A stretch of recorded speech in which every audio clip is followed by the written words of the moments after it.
check.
Well, what a great night it is for racing here at Sydney Dragway. My apologies, guys. The microphone was not fixed.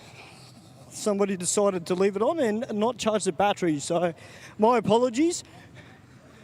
As I was going to say, myself down here on the deck tonight, I've been filling in for Mark Thomas the last couple of weeks. We welcome Mark back here to Wednesday night, Aeroflot Race for Real. Joining him in the commentary box tonight is the man, the myth, the legend, the Bushman is in the house as well. Hey Stu, how you going, mate? Mate, I am pumped for tonight. Of course, we got that Tesla going down the track now. That driver, he was here last week and he threatened, oh, not threatened, he told me to bring my helmet and I completely forgot. He wanted me to have a drive of his Tesla, Mark, just to shut me up. But not that I was being disrespectful to Teslas, but, you know. Well, mate, 11:56. That's not too bad, is it? Out of a battery-powered. Yeah, mate, that's the Energizer at its best. Yeah, it is, mate. But I'll tell you what, it's been nice and warm out here in Western Sydney. Actually, it's been warm all around Sydney today. I was down the beach earlier. It was absolutely beautiful. But, mate, if you're not coming out to race tonight, guys, well, you know, get in your cars and bring them out because it's going to be a great night here. Speaking about a great night, Mark, of course, the Burnout's coming up a little bit later. And the People's Champ, Mick Brasher, is here tonight doing some testing / get a set of tyres off in ULEGAL.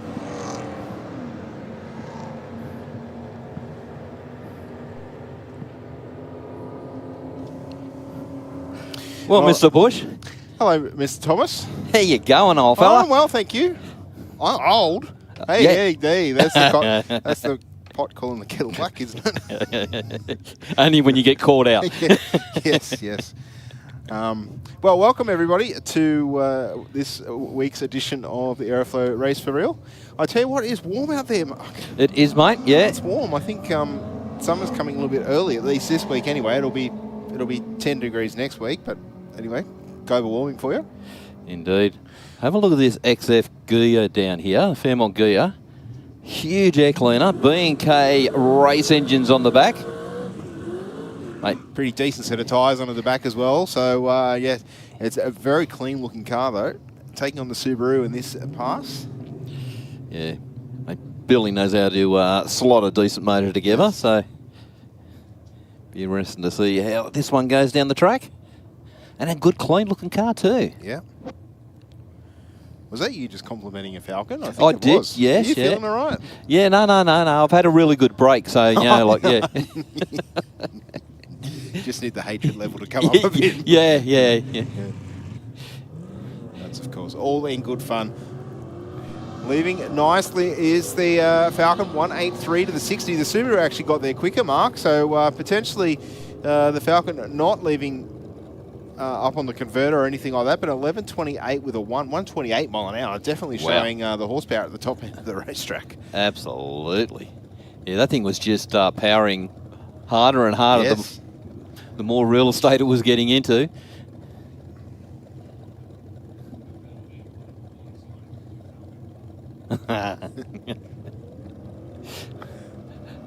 But just to the Ford blokes out there, don't get too excited. It ain't going to last long. It'll only be shortcoming. Yeah. At least give him 15 minutes. Yeah. I was actually talking to a gentleman out in the staging lanes a little bit earlier. Louis got a Statesman. Oh, yes. And it actually, as I walk past it, it's got a 355 in it. Yes. We'll come bottom in, thank you. It's got Morrison injection on it. Okay. So, which is the set off some of the supercars. Yes. So they're the crossover. Yes, it is. Yeah. Okay. And very, very nice setup in it. In a manual. Oh, wow. In a Statesman. Yeah, he's dropped the auto, put a manual in it. Would never have come. A Statesman would never have come with a manual. Yeah. So he come out before, had a few dramas getting it off the line. So he's dished out the old limited slip, put a true track in the rear end of it now, and got some little bit more stickier tyres on it. So it'd be good to see how it goes down the track. And yeah, okay. You just come out for a play. It'd sound nice with that induction on it as well. He said the throttle response is unbelievably quick. Yes. Which it is with injection. They just, like you say, they just sound great. Yes. And just work really well. 083 on the tree for the Ford Coupe in the airflow lane there, Mark. 12.76 with an 108 mile an hour. We have seen that Coupe out here a few times at Aeroflow Race for Real and Sunday Street Meets. So good to see back again, of course. And tonight, I believe the jackpot is $900. Thank you, Ben. Wow. Yes. So I saw that online. So yeah, might go into the ASX soon, and I'll leave you guys with it. Absolutely. Well, the VS Commodore 163 out, so and 11.02 125. So that's a pretty stout car. Sure is. BMW down there in the airflow lane, taking on what definitely sounds like a force-fed utility down there, holding you down in the rocket lane. Definitely something building boost under the bonnet. Yep. You can just hear those little pumps on the accelerator. Yes. It's funny though, you don't get the really loud spool that you get, say, with a 4-cylinder or a 6. Maybe it's the airbox or similar, I'm not sure. But definitely the Utes going to take the win. 128 mile an hour with an 11.59 across the finish line. I actually thought that would have been a lot quicker the way that thing left. And well, 2-1 to the 60 foot there though, Mark. So, you know, babying it off the start line. Very clean HZ, is it down there? HJ. HJ. Yep. On the start line, taking on the Commodore over there in the airflow lane.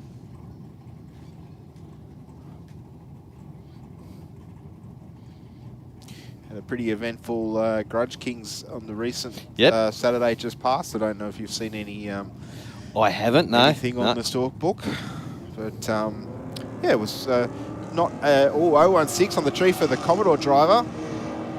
Getting very close to that 000.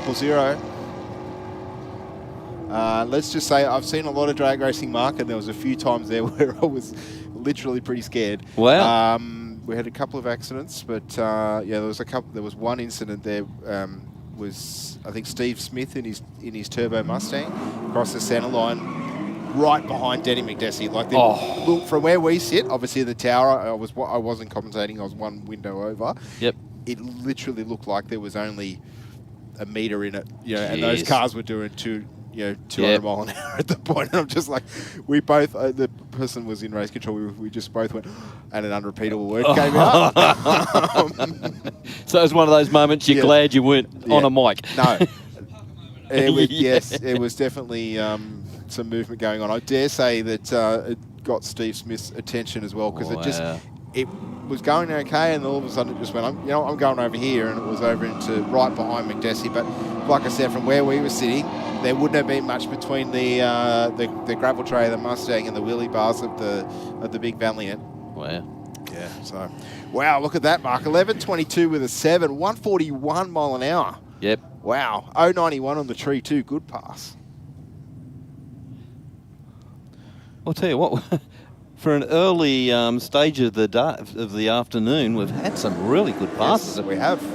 We have. I guess the warmer weather bringing the quicker cars to the front. And thing is, as the night goes on, you get that little bit denser and a little bit cooler. Start suiting the turbo cars. Yes, that's exactly right. Whoa! Oh, big flash of flame out of the VK on the gear shift. Oh, it sounds like, I wonder if he's heard it or something. Yeah. HSV driver at 128 miles an hour through the top end. Is this your Statesman friend? I think it may be.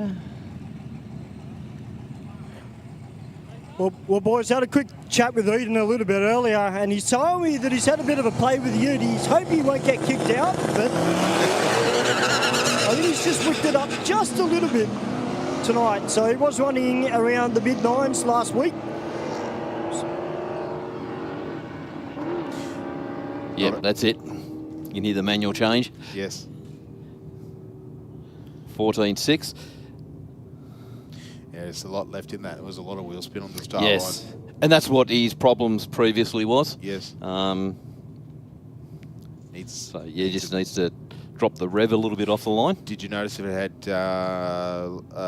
just a normal street tyre, or No, it's the semi. Okay. Yeah, it is. yeah, it's like a radial. Yeah. Yeah. Okay. So he's played with tyre pressures as well. So he's on the right track of what he needs to do. Yes. As you say, if he's updated the rear and put the true track in, then at least that won't break. Yep.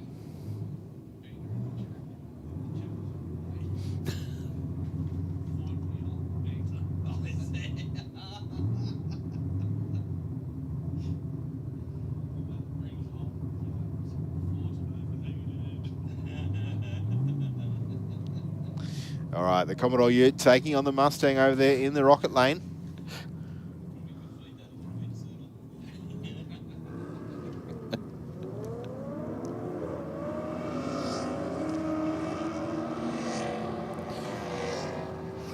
Ute out in front at the moment. Had about half a second up the tree on the start line, but the Mustang looks like it's slowing, Mark, at half track.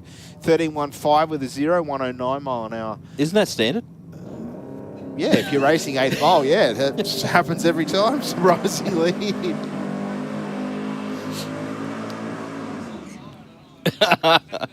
What did he say? I didn't hear it. It's a standard Ford thing. Yep. Yeah. I could say usually to let the other competitor catch up, but the Ute was already in front.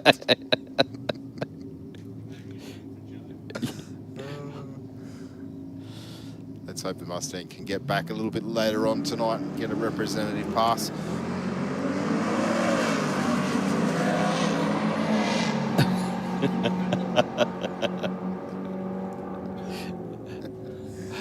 Well, 8.7, 153 miles an hour.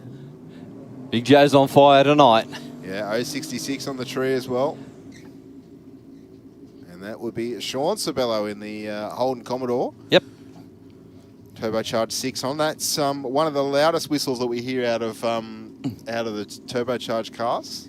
Could nearly say that it was Sean without actually seeing the car. Very smoky burnout.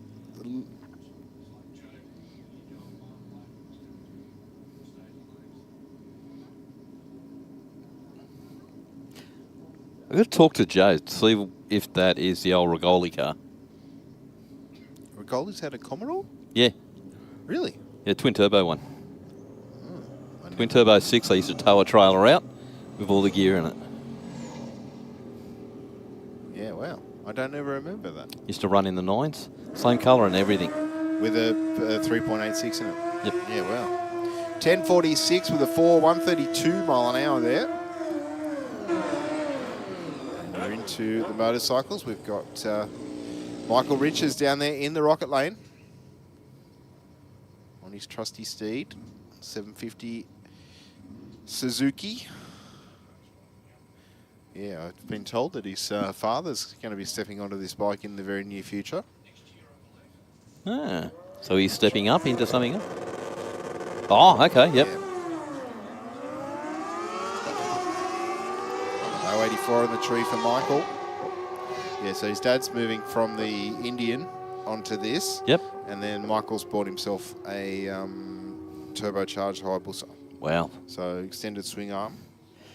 That's definitely stepping up in it. Yes, he's Yep, okay. Ah. Yep.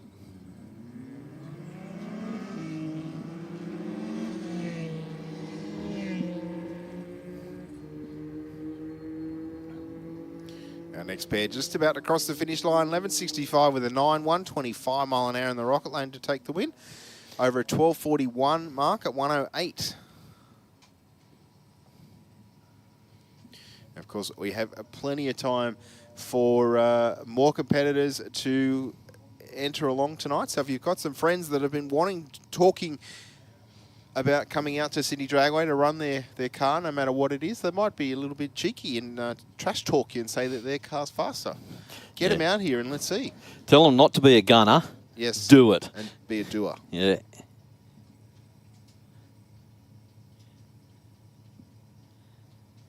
All you need is an approved helmet, long sleeve top, long pants, covered shoes, and a driver's license. And if it's not your first time here at Sydney Dragway, you have the opportunity to take a passenger with you. They just need the same safety equipment and obviously to fill out the required credentials, and you can take a passenger with you. 11.55 with a 3, 124 mile an hour in the rocket lane. And 15.2 at 86 miles an hour for the Aeroflow lane. So we've got the Mini up against the Volvo. I can't say I've called that combination too often here at Sydney Dragway. No, We've had plenty of Mini. Oh, the Mini's gone 001 red. Wow. Well, there's only one guess who's driving the Mini then, isn't it? Yeah, it's not Mr. Bean. It's not? No. Oh, okay. Oh, no. It's not actually Mr. Bean. It's the Mr. Bean lookalike. Yes, correct. Okay.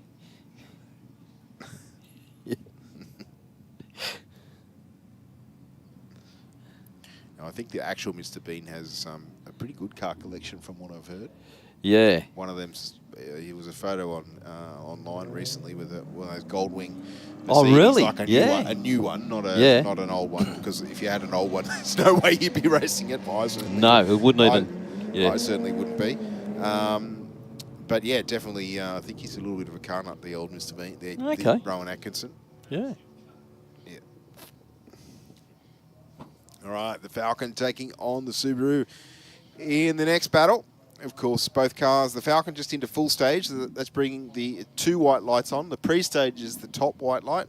The tree counts down with 3 ambers each side. There's 0.4 of a second before each light. The racetrack is timed incrementally, so we see 60 foot, 330, 594, 660 foot. It's the finish line for the 8th mile. Then we go 1,000 foot, 594, 1,000 foot, 1294, and then the 1320, which is the finish line for the quarter mile, 402 metres. Yep. Tonight, all about coming out and racing against yourself, or if you've got a friend that's been trash talking you, racing that friend and saying, well, my car's faster, get quicker. Yeah. Oh, the rear tyres, you could hear arguing for traction there. Yeah, they're yelling out a little bit of protest as it left the line, that's for sure. 13.10, 85 mile an hour for the Aeroflow lane. And 16.9 at 91 miles an hour for the Rocket lane. Okay, the Silver Falcon, I think, is a young lady driving this. I've followed a young lady out in that car. Okay. Yeah. You said what I was thinking about. Yeah. Correct. I wonder why. All right, the Tesla out in front by a long way here now, Mark. A 180 to the 60 and 11.59 with a 7, 115 mile an hour.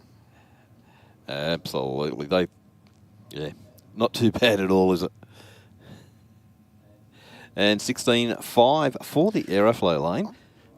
So last week I was in Melbourne and we'd done a course on battery-powered cars. Oh, yes. Very, very interesting. Because you're in insurance, so yes. In assessing them and stuff, is yep. that what it was about? Yeah, it's about how to, like when you need to shut them down, how you shut them down. If there's a major problem, what you do. And, yeah, it's a little bit of... That's exactly it. That's that's the fire brigade's thing. Yep. Walk away.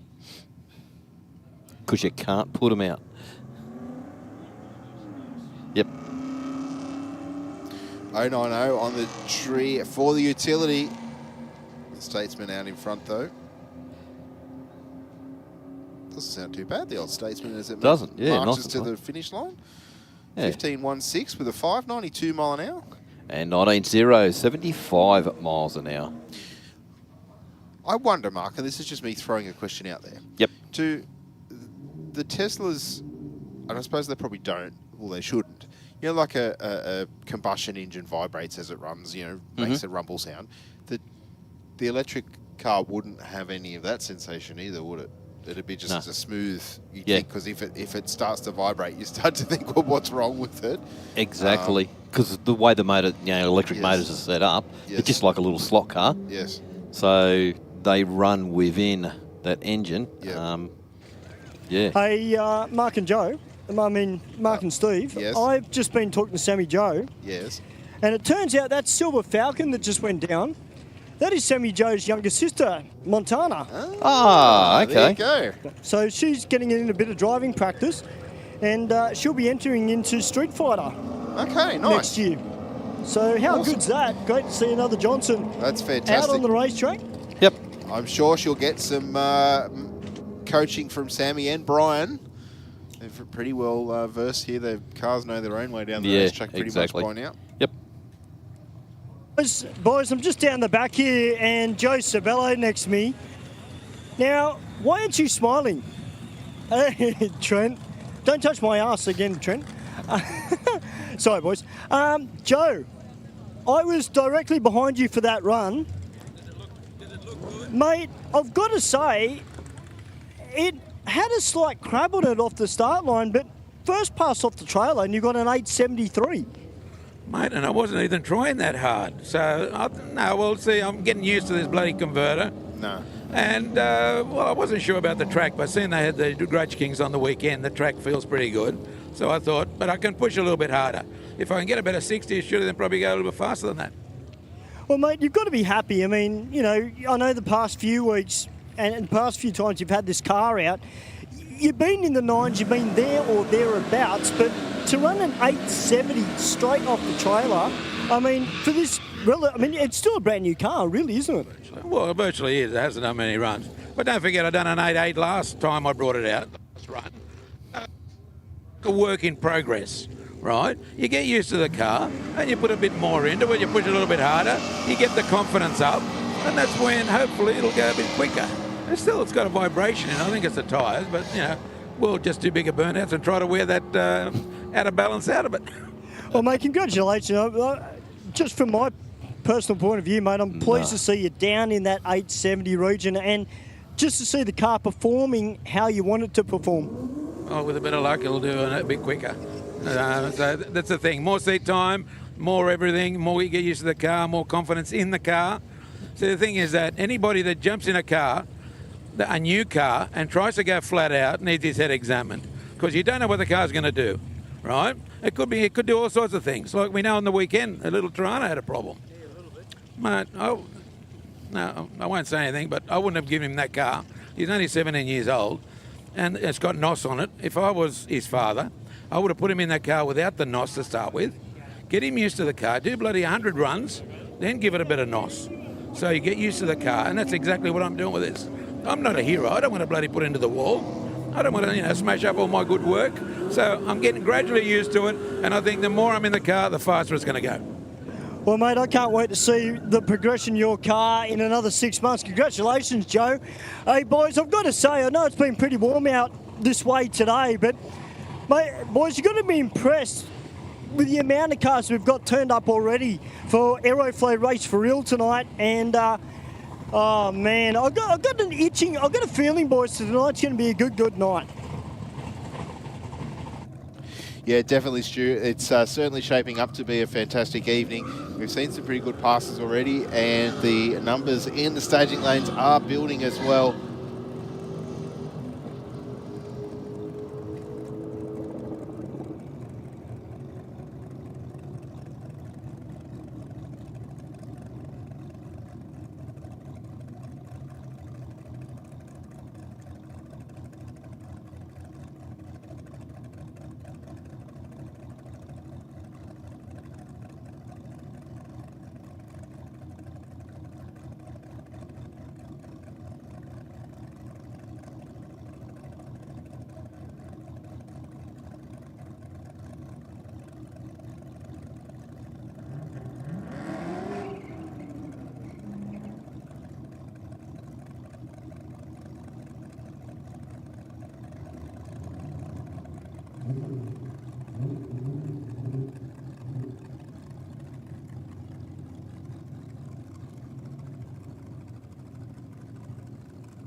All right, mate, let's see how the Statesman goes this time.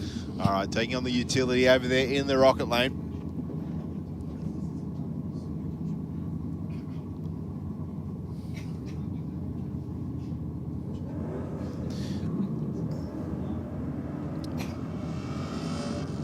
A lot easier off the start line this time around for the Statesman. Focusing on getting that launch down without the wheel spin. The utility will get there first, 13.13 with an 8.110 mile an hour. And the Statesman that time around, 13.71. 110 also. So both cars identical speed across the finish line.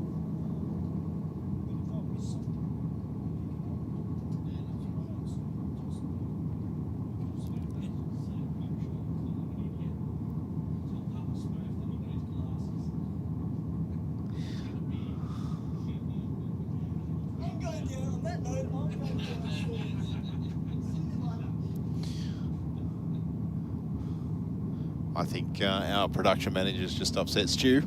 He's left the commentary box. Was it how quick he left the commentary box? Yeah. Surprised he wasn't stamping his feet as he left. Or was it Papa Smurf? Don't be like that. I didn't say it.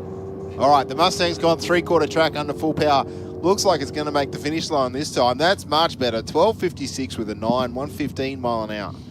Hey, it didn't slow down. And nothing fell off it. I'm a little bit outnumbered up here, Ford fans.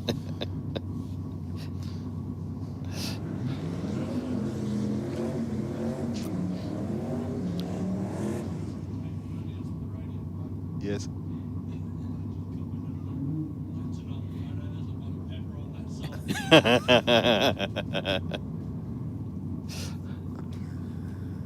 All right, Eden Abella from Area 51 down there on the start line in the utility.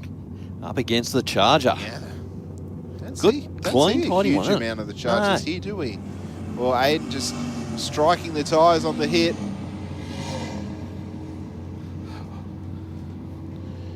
Just 2.2 seconds to the 60. Yeah, not as quick as it usually is in the 60. The speed up there as well, but not with the ET. 10.78 with a 2, 138 miles an hour.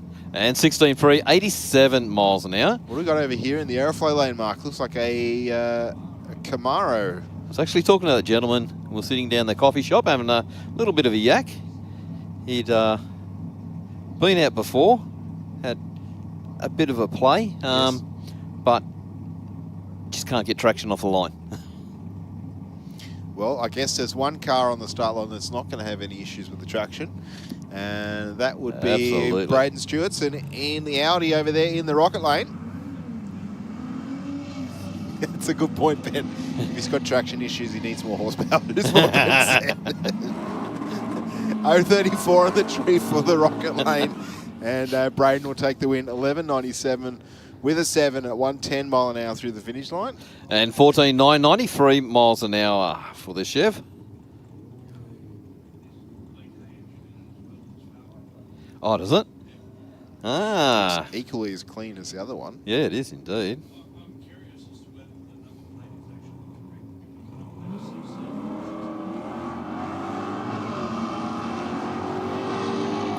Well, I'll tell you what, it's very soft off the line.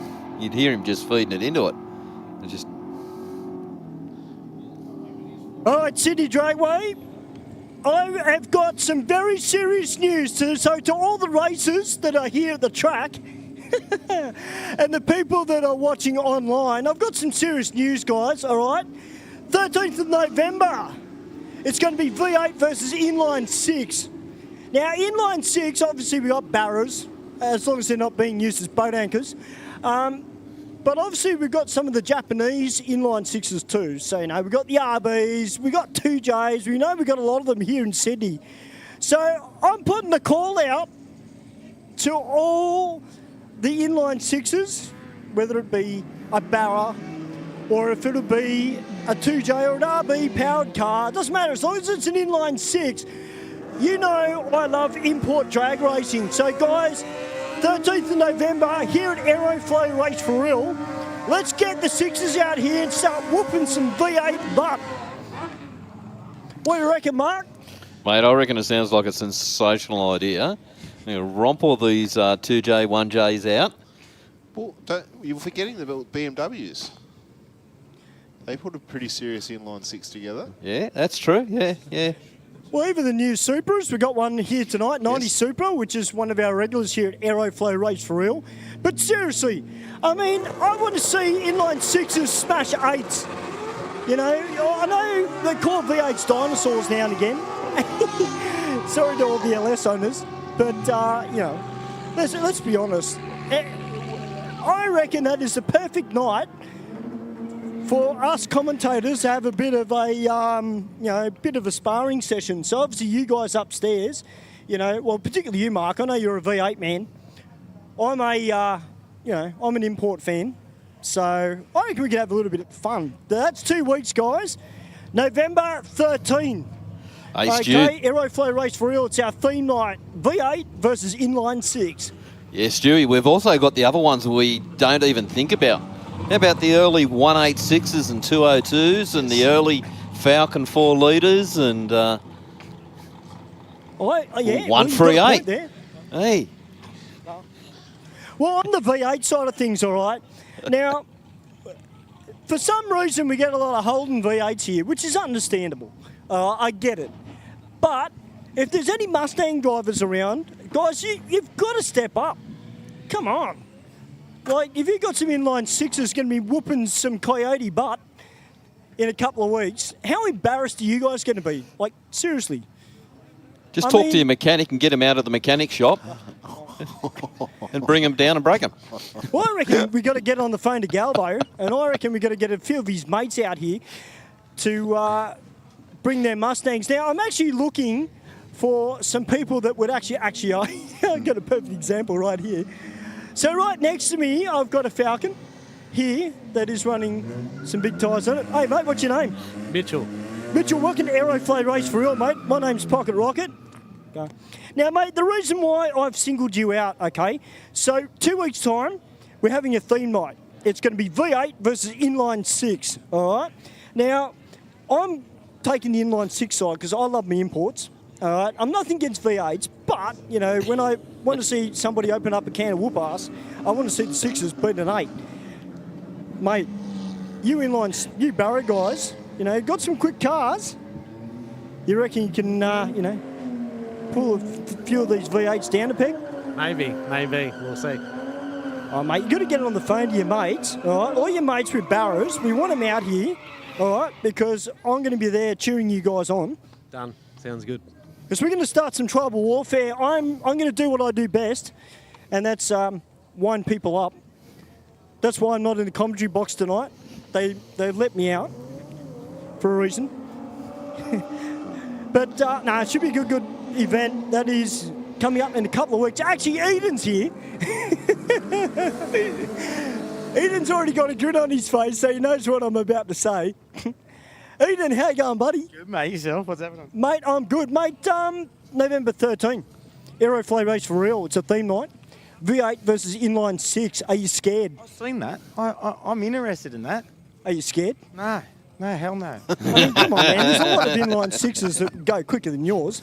A lot of them, and they're lighter too, for starters. The BMWs the other week that was running, like, they were quick, let's be honest. If they come of them Beamers come in that, and what are you talking about, the RBs and all that? Oh, they're going to munch me. They're half the car of mine anyway. Well, mate, you might just have to put a little bit more boost on it just to keep up with them. And a nitrous bottle, and take half of the seats out, the panels out, take everything off it, and I might be all right. So you reckon the inline 6s have got the jump over all the V8s? Oh, they have it. They have that poke. You can see when they run down here, man, like 6s and 7-second cars. Like, I'm a long way from that. Yeah, but we're talking street cars. Yeah, I know. Yeah, okay, yeah. So, but there's still some quick ones. Have a look at that Beamer, 9 seconds. Well, there's not many 9-second cars around. Well, no, there's not. But I mean, the reason I can start stirring, Mark, is because Halil's not here tonight with the green machine. So, yeah, he might be watching online. I'll probably get a message in a couple of hours. Back to you, boys. Well, good thing, Stu, is that a lot of these V8s don't need to sit on the line and build boost. Yes. They just launch hard, they 60 foot, and they just produce power all the way down the track with that big cubes. Well, I think Eden made a pretty good point there, Mark, in that the BMWs and all these, I'll say modern sixes, with all the launch controls and bits and pieces, they don't have that issue either. You know, most of them, they come up on the launch chip, and if it doesn't go into limp mode, they're all good, right? So, and that being the Achilles heel of the modern car, right? Yes, it is. So yes. we don't see the launch control in the Falcons, in the Barras, and that sort of thing. So yes, they have the boost loading issue, you know, but certainly the modern Europeans inline sixes, Yeah. they're up on the launch control, and they're gone as good as when the light comes down.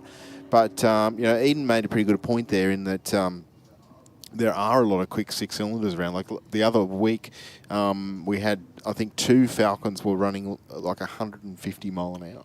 Yes. So making a bunch of horsepower at the They top were. end. That they maybe not getting. The ETs were good, don't get me wrong, but they weren't representative of what the 150 mile an hour tells us. You know, so obviously feeding the power in off the start line and just letting it go, you know, Yeah. because the track's not prepped to launch that car Yeah.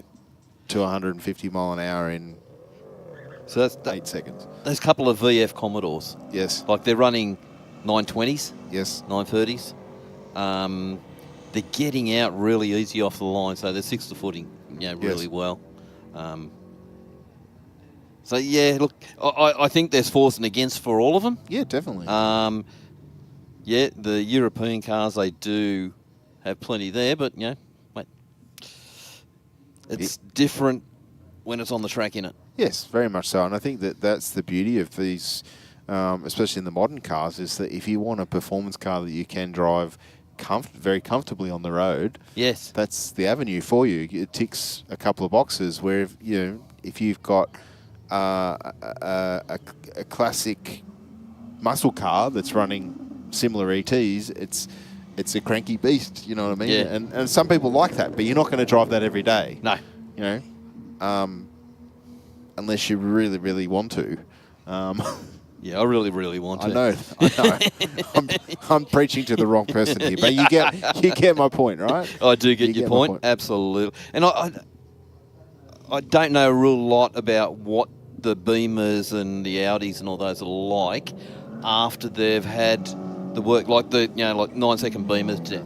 I'd be interested to have a good talk to the guy to see how much drivability he's lost out of that car. Or has he lost nothing at all, and it's just like your normal car, and you just bring it out and turn it up, and yep. Yeah, it's okay. So they don't have boost control inside, and you just go, okay, fast, really fast. And this is really stupid, like controls in there. Yeah. Yeah. I reckon it's going to be an absolute sensational night. Yeah, it should be a really good way to move into the middle of November. Yeah, absolutely. So give you a little bit of time to get that work done or finish off the project that you're tinkering with, and head on out here to Sydney Dragway and test it out. Don't worry about your dyno figures. Just come out and see what it does on the black stuff. That's right. What you get off the dyno doesn't always come true down there on the black stuff, mate. It's a different ball game down there.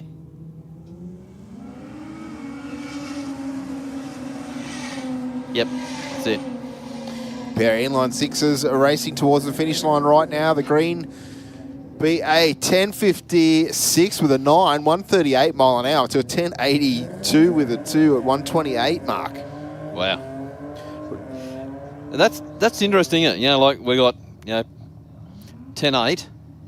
And we've got 10 miles an hour difference between the two. Yeah, it's.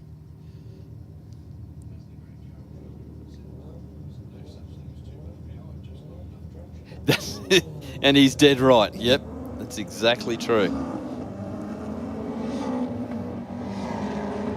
Tell you what, boys, this WRX has got a little bit of poke to it. Yeah, how does 1094 with a 6/131 sound? That sounds pretty good. And 14.8 at 95 miles an hour. So what do we class the Teslas as? All right, They're guys, not even in line. No, they're Do we call it 2 sideways? Hey, Mark, this Tesla's got the dual motors on it. I swear, the guy that's driving this, Steve, I think he's trying to convert me. Did you tell him you got a torch at home? Wow, Mark. I don't know, You're going to boys. have someone waiting Yeah, for you. I know. I don't know, boys. You're going to upset someone. Hey, Yeah. I support the Tesla driver coming out and having a crack at and getting a really good ET.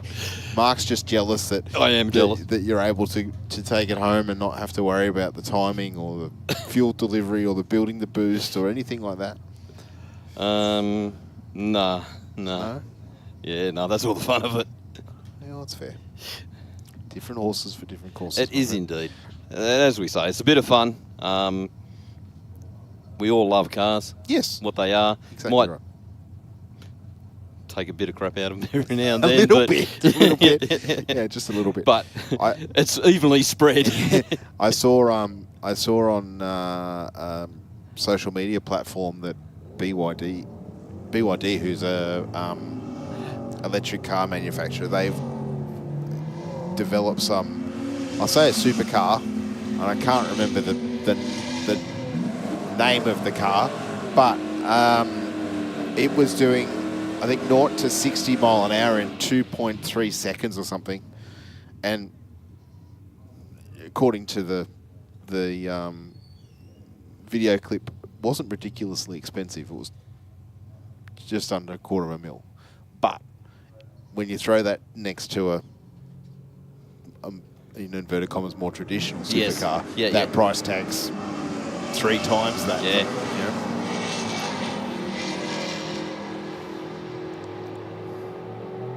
So, if you're chasing the ultimate performance, it doesn't matter how you get it, does it? No. It's the sensation of being pushed in the seat, getting to point A and point B, between point A and point B at a certain time, speed, or whatever it might be. Okay, some of the sensors in terms of sound perhaps are not satisfied, but the feeling of being pushed against the seat would be the same in that, probably even more so, because there's no lag. It's an instant torque. Yeah. I've done a couple of rides in one of the Teslas, and the one I went in was the middle of the range one, so it was around your mid 12-second car. Yes. And it was in what you're saying, like the inertia as it takes off and everything was unbelievable, because there was no sound, but it was just all feel. It was unreal. Yes. You just planted in the seat, and it pulls so hard. But then when it backs off, is that the braking of the electric. Okay. Yeah, it's just really pulls up. Yeah, it's really impressive. Hey, Mark, you were down in Melbourne for work, correct? Yes, I was. So I'm going to ask you a question, mate. They were all upset that Penrith beat them in the football. Yeah. No, actually, I was going to ask you, what are the Mexicans like at driving? Are they worse than us or better? That's I won't drive in Melbourne. No. Is it that bad? Yeah. Oh. Yeah. See? Whoa. Oh, jeez. Okay, we're just waiting for those magnetic walls to be switched on there. Yeah, wow. A pair of Commodore wagons making their way to the finish line. 15.08, 93 mile an hour in the airflow lane, and a 16.0 in the rocket lane. If you do break traction like our last competitor in the rocket lane, you're better off just pedaling and getting traction and then re-accelerate. You're not going to achieve much by staying in the throttle. All you're risking is coming in contact with the wall, or worse, crossing the centre line and coming in contact with your competitor. Absolutely. You know, We've like, seen it plenty of times here before. yeah. And don't just jump straight out of it either. Just ease out of Yes. Then just when you feel it's starting to get traction again, slowly accelerate on from there. But yeah, doing a big burnout does nothing for anything except for, as Bushy just said, possible visiting the wall. And I can tell you, the wall wins. Every time. Yep. Absolutely. Sounds like our VT Commodore down there on the start line has a little bit of forced induction. If my ears were telling me the correct story.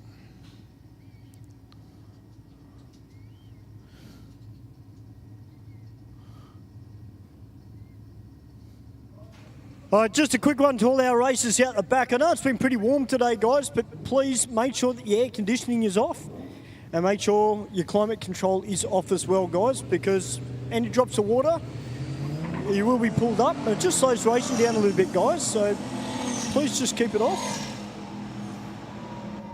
That Commodore is on a mission. It was 1.8 to the 60-10. Wow.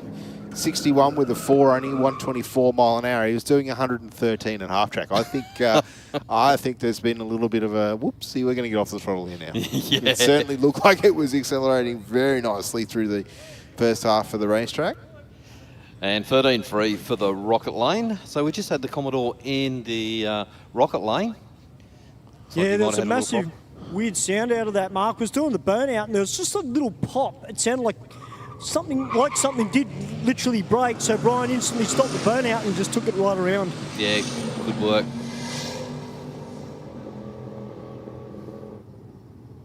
Ooh. Yeah, didn't sound good at all, top end. It sounded reasonably good to half track. It was, yeah.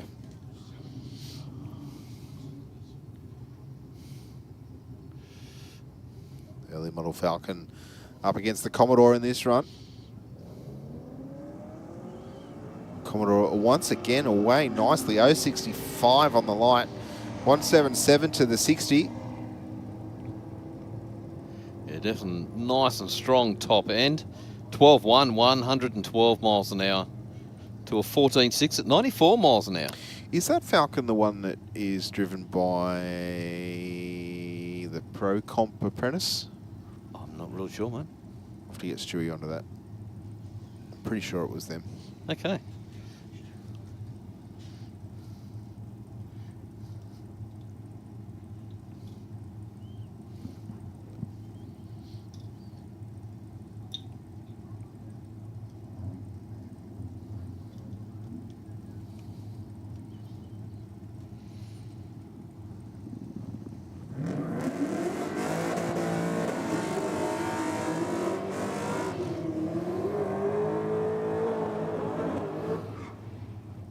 Strong burnout from the utility. Yeah, indeed. It's a very still night out there on the start line. Just a very, very slight breeze back towards the start line here.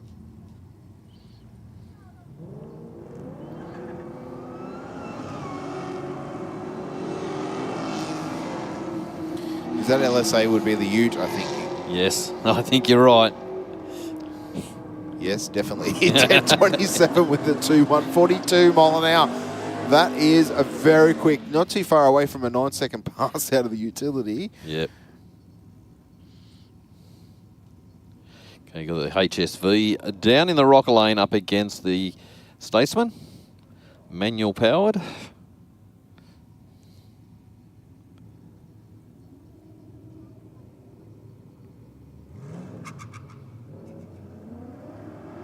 Oh.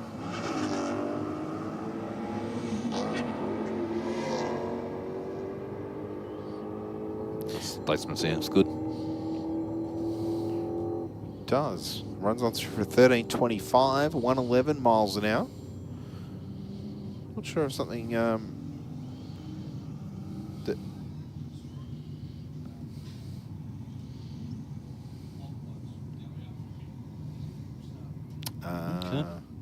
because he seemed to wait, but launched a little bit earlier. Then the car just stopped. Yeah, just nosed over and that was it. Maybe that's that limp mode coming in again. Yeah, could be. Yeah. No, you're not doing this. Yeah, you want a what?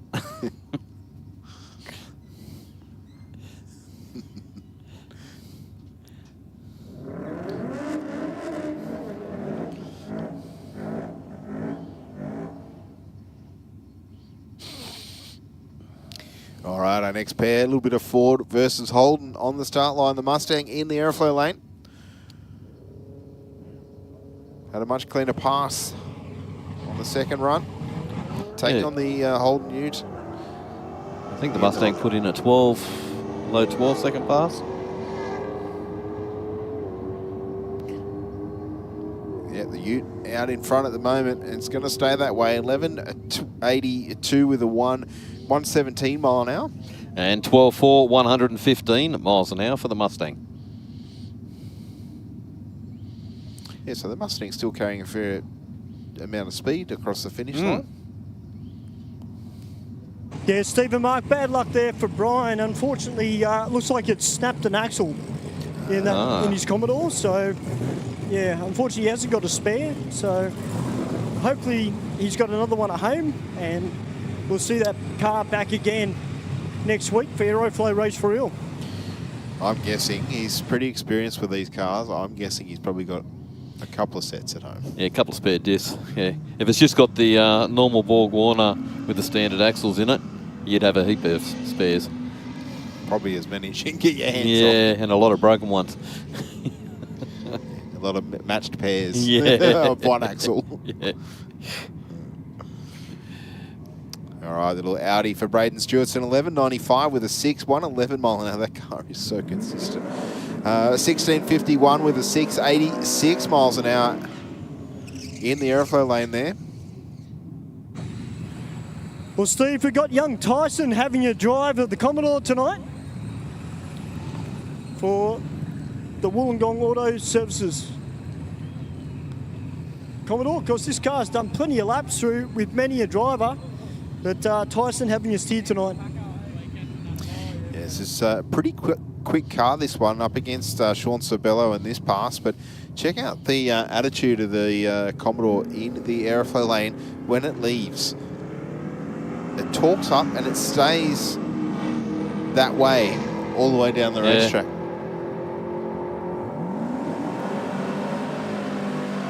And Sabello will take the win, 10.37 with a 132 mile an hour through the top end. And 10.2, 133 miles an hour for the aeroflow lane. Yeah, it's only 600s across the finish line there. That's pretty close. We've got Joe Sabello from Marsden Park in the 180SX. Of course, the LS2 on board. Eden Abella in the rocket lane in the utility. Yeah, so Joe just rolled the 180 out and straight off a 8-second pass.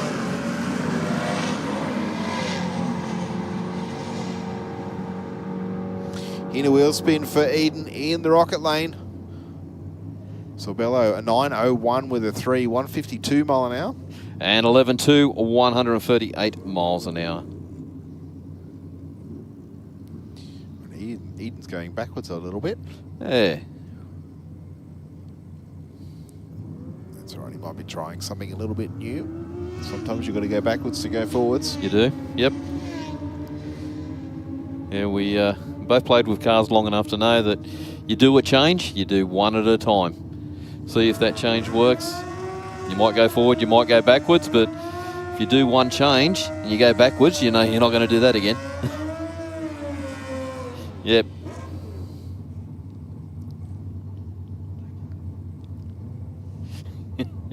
I'm not going to tell them it's a secret. That's it. All right, Michael Riches on board the Suzuki 069 on the tree. Bike leaving very nicely, 156 to the 60 foot, which is the first foam block just past to the Christmas tree. And a 998 with a 3 at 136 mile an hour. And 11.5, 124 miles an hour for the Rocket Lane. Sounds so crisp, that bike. It does, a little 750. Yep. Yeah, absolutely.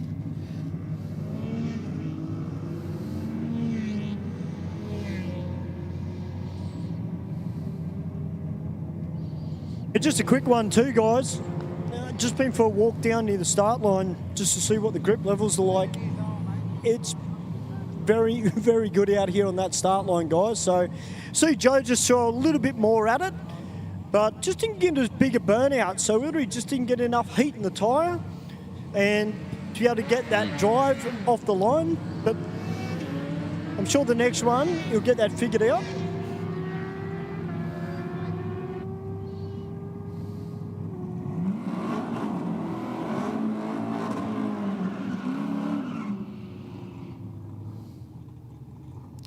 And 11.25 with a 6 at 130 mile an hour there. For our bike in the Aeroflare lane. Bit of Chev versus Ford on the start line. The Camaro lining up well over towards the centre line of the racetrack. Yeah, definitely way out of the race line, isn't it? It looks such a small car in width in some ways. When you look at it like that, where the majority of the cars have been racing to where he lined up. Falcon, a 10.46 with a 9, 128 miles an hour. And 14.3 at 98 miles an hour. So talking to the guy with the Camaro, he said he's got a 56. Okay. Or 55 at home. I can't remember which one it was. Yeah, and he's just pulled the motor out of one, stuck in the other one, and brought her out racing. Yeah, nice. I don't mind the 56 Chev. There's not many of them around, but for me personally, it's a cross between, obviously, the 57. It's got the wing on the back, but doesn't have that real aggressive front that the 57 does. Yeah, okay, yeah. That's my personal opinion. I mean, I quite like the 55, but the 56 is in the middle between the two. Okay. We've had quite a few 56s run out here at Sydney Dragway over the years. Yeah, I must say I do like the 57, and mate, you can credit that to running on empty, that show. Yes. That black blown. Yeah, which you would be if it was blown and it'd be on empty all the time. Yeah. I did. I saw a reel on social media a little while ago. It was a guy just driving down the street, not doing anything silly. Was a blown V8 of some form in the Camaro. I think that was in the US, and you could nearly see the fuel gauge just going down. And he's not like, he wasn't doing anything silly. Like I can understand if you giving it the beans and you know, doing a burnout or whatever. You know, he wasn't. You could nearly watch the fuel gauge. It wasn't super fast, but you could see that it was physically moving in the short clip.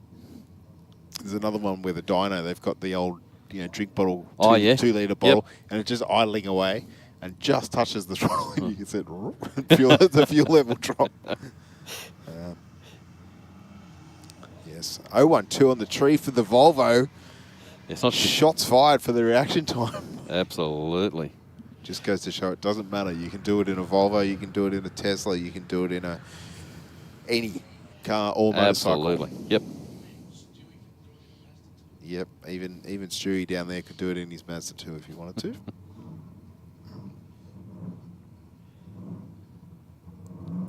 That was a challenge, Stew, if you were listening.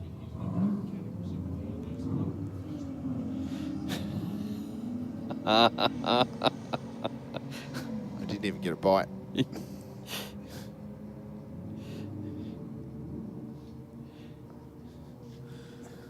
And a 14.24 with a 5.97 mile an hour through the top end for the Aeroflow lane.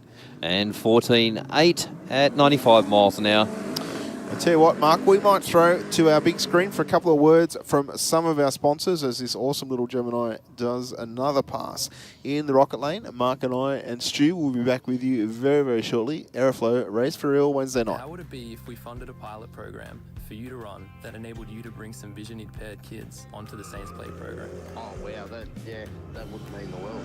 My reward is the smiling kids' faces. Since you've given so much to others, we'd also like to do something for you personally. But how would it feel if Pepper sent you, your partner, and your daughter Molly to the Gold Coast for a few days?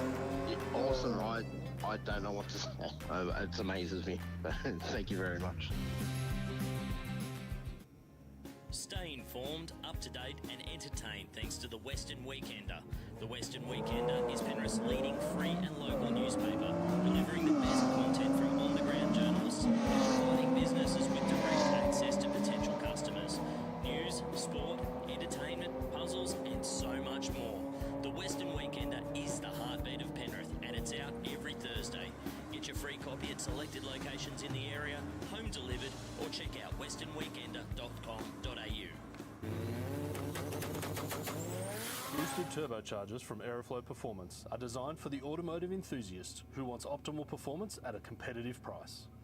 We have a range of turbochargers in both ceramic ball bearing and 360-degree journal bearing options to suit your power goals from 200 up to 3,000 horsepower. To help turbocharge your vehicle, Aeroflow Performance also have a large range of turbocharger accessories. From steam pipe turbo manifolds, external wastegates, and intake and exhaust solutions, you can have your car boosted in no time. For a full listing, check out aeroflowperformance.com. Speed Addict Clothing Co. Fast clothes for fast people. Shop now at speedaddictco.com.au.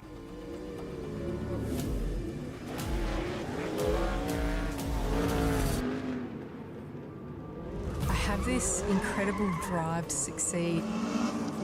I've just got this ambition, I want to get on the podium. I think there's a lot of people that have an older mentality and don't think women belong in motorsport. And that's one thing I'd like to prove a lot of people wrong.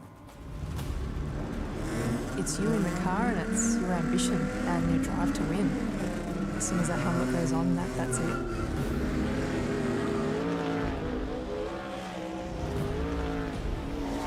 I'm Brooke Newson. I'm a sprint car and outlaw car driver.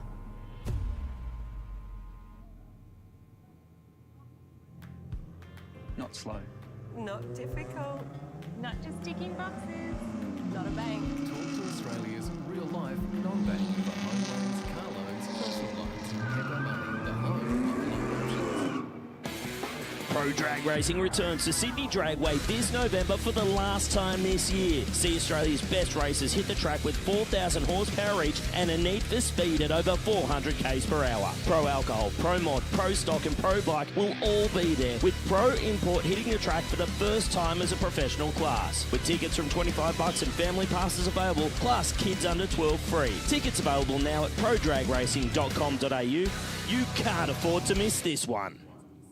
Aeroflow Performance provides a wide range of high-quality performance products for racers, street machines and hot rodders.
Well, guys, we've got the red lights flashing. I can see our start line team and our crew just walking out. Maybe something has come out of the car. Just while that's going on, I am down in the staging lanes, just having a chat with a few of the racers that are out tonight. Everybody's in really good spirits tonight. I think the warm weather has put a lot of smiles on people's faces already. All the V8 guys are pretty G'd up tonight.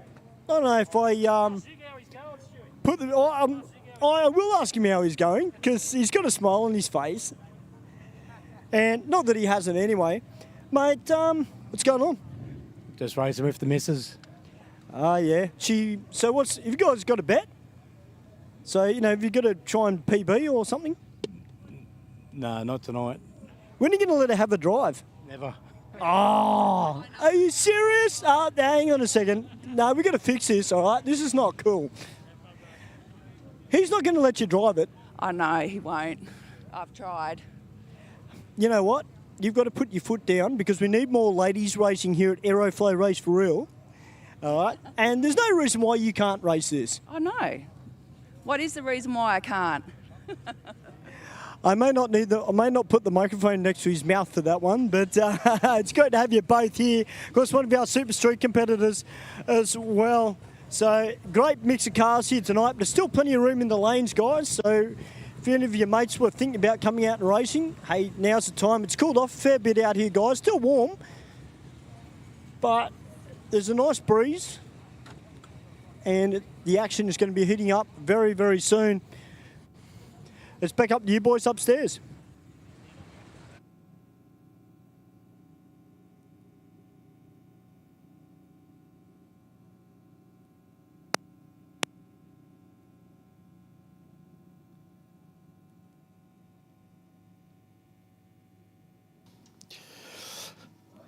Well, hey, Stu, I can see you're on your way out to the track. Yeah, there seems to be a lot of standing around by the start line, which not sure if something has broken, but it's particularly in the Aeroflow lane. But we'll go out and see what's going on. Maybe just a little bit of fluid. I can see the thinners coming out, so we'll give that a quick mop. That's usually a good sign if it's not huge fluid down there, if they're just going with the thinners bottle. It's usually a quick clean up. Well, it looks like it's all centred around what we call Sector 1 here at Sydney Dragway. So for those people, if it's your first time here at Sydney Dragway, what we classify as Sector 1 is from the start line all the way down to roughly around half track. Then we've got Sector 2, which is from about the 3:30 mark, which is the box just at the end of the burnout pad, just the 3:30 mark. And then we got, sometimes we get Sector 3 happening, very rarely. And then of course we've got the finishing line. We've got our team down there in case something does go boom. Those guys down there will be straight on it. And then we've got our finish line team as well. We've got our fireys down the back there that keep an eye on all the cars as they're going around the corner. So not only are they looking for fires down there, they're looking for anything falling out of a car. So you could have a little trace of oil flying out of it, could be a little bit of coolant coming out of it, could be anything. So anyone that's a track walker, and I do that job now and again myself, you've got to focus on every single run. There's a lot of concentration involved. You know, you sit up in the stands and you think, oh, that looks like an easy job. Well, it is and it isn't. You've got to know, and you've got to pick up on it very quickly. And it's, I'm not out there all the time, so it does take me a bit longer. But you've got to know roughly what's dropping out of the car. So if it's red coolant, that is really hard to get out of the track because it soaks in very quick. Green coolant is a little bit easier to clean up. And then, of course, oil is pretty simple as well. But looks like we might be bringing the tractor out. And we're going to give this lane a bit of a tidy up. And, of course, Mark and Steve, as you two know, when it comes to street cars, we're fairly lucky. You know, we don't have a lot of oil downs. We do get the occasional one, Sometimes we get the occasional fire, but thankfully street cars is not too bad. Once you start getting to the bigger stuff, that's when there's generally a fair bit of work to do. And look, if you're sitting up in the crowd, guys, you remember these guys and all our track staff here at Sydney Dragway, no matter if it's cold or it's really, really hot, these guys are out here and they're doing their job. So we can't run a race meeting without all our volunteer track staff here at Sydney Dragway.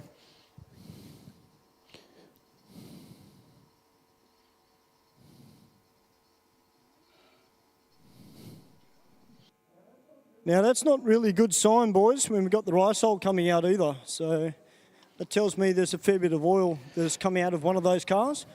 Yeah, I thought we might have had a little bit of an easy one when they just started bringing out the Finner's bottle there, Stewie. But yeah, I think it's a lot. It's virtually a little bit longer than we expected.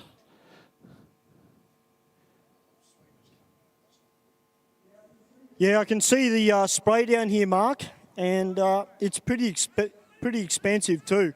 So it's pretty wide. So this could be a little bit of a big clean-up, mate. There's, oh God,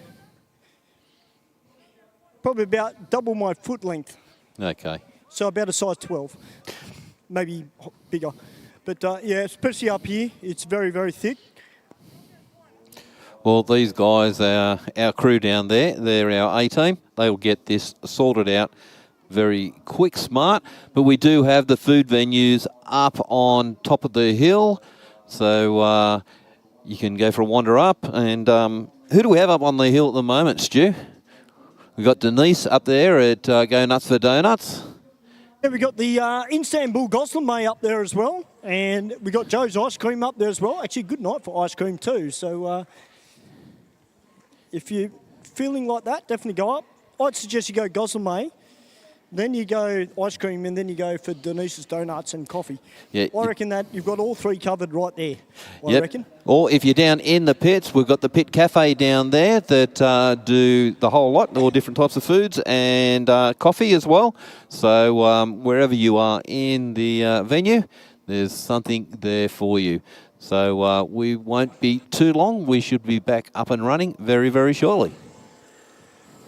Yeah, well, guys, I'm just on my way to have a chat with a couple of drivers because, you know, when it's racing, it's very hard sometimes to hear what a lot of our racers are up to, what they've done to their car, and I get that. I mean, if you're watching online, and we welcome to everybody who's tuned in via YouTube and who's tuned in, and we've got a lot of regulars. How you going, guys? Now, I just want to chat to this gentleman right here because we've been commentating on this car for a fair while now. And what's your name, mate? Michael. Michael, welcome to Aeroflare Race for Real, mate. First of all, mate, welcome. Great to see you back again this week. That's, 5 weeks in a row now? Yeah, I normally come with my son. He's got the green XE, six-cylinder. There's a six-cylinder as well, but old school, 252V. Yeah. So, bit of fun. Michael, tell me about your car, though, because to me, this thing looks like it's street-driven every day, but you still come out, you enjoy your off-street drag racing, and most of all, setting a great example for young kids. Well, it is my everyday street car. I've had it for 30 years. The motor's only a year old. As I said, 252V. I wanted something different. Everyone's got V8. Top loader, 4-speed. Yeah, just a good cruiser. So, yeah, a bit of fun. Normally I bring out my son. My son comes with his XE. That's just a six-cylinder, and we just have a bit of fun together, and that's what it is. That's what it's about. Well, mate, we've got the theme night coming up on November 13, V8 versus Inline 6. Mate, we're going to see you there sticking up a few of the V8s. Oh, it'd be nice. Mate, most of all, mate, it doesn't matter. You're out here driving it, and, you know, you don't have to have the fastest car, as long as you're consistent. And I'll tell you what, mate, dial your own racing. If your car's consistent, it might be something you might look at in the future. Yeah, it's good to try something different. See how we go. Well, Michael, it's great to have you here as part of Aeroflare Race for Real, mate, and thank you for your support here at the track as well, and you and your son. Thank you. Well, now, clap out Wags. This thing looks like a Burnout car. Am I correct? Yeah. Yeah. What's your name, mate? Isaac. Isaac, welcome to the Aeroflow Race for Real, mate. Mate, it's good to see your Burnout car coming out and having a crack on the drag strip. It's the first time as well. Mate, we encourage the first timers to come out. Good on you, Isaac. That's awesome, mate. I'll tell you what, we got Mad Mick Brasher here tonight as well, Mark and Steve.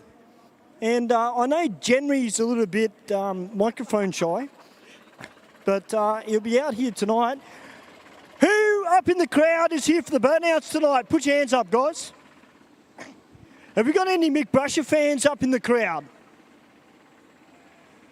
These guys down here. Well, I know Mick's out the back, and yeah, Mick's, we're calling the People's Champ, Mark, because he is the People's Champ. You know, he's a very approachable guy. Has done a lot for the sport of Burnouts as well around Australia, not just here in Sydney, but around Australia as well. And it's so good to have Mick here tonight as part of Aeroflow Race for Real. Now, guys, we are going live around the world. So, number one, please keep it clean. No swearing. Now, I'm not going to fall over the fence. I promise. Yeah, actually, I do, surprisingly. After all these years, yeah. Anyway, we won't go there. It's a PG-rated show. But, guys, we've got the Burnout, some of the Burnout family here tonight. Mick's here tonight. What do you reckon? He's going to get a set-off? Of course he's going to get a set-off. What else is he here for? Well, he's going to do some testing. Of course, as I said earlier, he's done a lot for Burnouts around this country. But, you know, Burnouts here in Sydney, they've exploded in the last few years. As a fan, what is it about Burnouts that brings you back? Oh, look, it's the environment that we're around. You know, we're all here for one thing. We're not here to hate each other or draw each other apart. We're here to watch, you know, cars blow up, tyres blow. That's what we're all here for. And I tell you what, it is about the fun. 100% don't do it on the street. It's all about here. Absolutely. Now, the other thing too, you know, we're very lucky. We've got plenty of drag racing here. Dom's Pizza at Windsor is the best. Well, you know I'm a chef, Dom. Are ya? Yeah, I am a chef, so your pizzas better be good because I'll have to try them. Second generation, mate. All right. The challenge has been set, Mark and Steve. Supposedly he's got a pizza shop. So the Pocket Rocket's going to have to go out there and try his chili pizza and make sure that it's, you know, the best. Because, you know, I'm very picky when it comes to food, Dom. That's my job, mate. 34 years. There we go. All right, I'll be out there. No, I'll be all right. Yeah, I think so. I'll just limber up and make sure that I'm ready to go. I don't want another repeat of Brush and Nats 2023. Yeah, I made it. Yeah, it's all right. I don't think there'll be any anyway, so it's all right. I'm going to have a girlfriend for that. Yes, I am single, by the way, but won't go there. But look, Sydney Dragway, guys, welcome to all our crowd. It's great to have the kids here tonight. This little legend up the top here in the red shirt. What's going on, buddy? It's great to see the families here, boys. Of course, you know, the three of us have been commentating here for a long time, and it's good to see all these generations of fans and racers making their way out. Well, guys, just while we've got this clean-up going on, I think we'll go and get a few words from some of our sponsors here at Aeroflow Race for Real. The Rocket, the Bushman, and Mark Thomas will be back very, very soon. Thanks, SG.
All right, guys, we're not too far away. We've the sweepers have all gone off the track and the tractors. Now we're just giving the track a quick spray.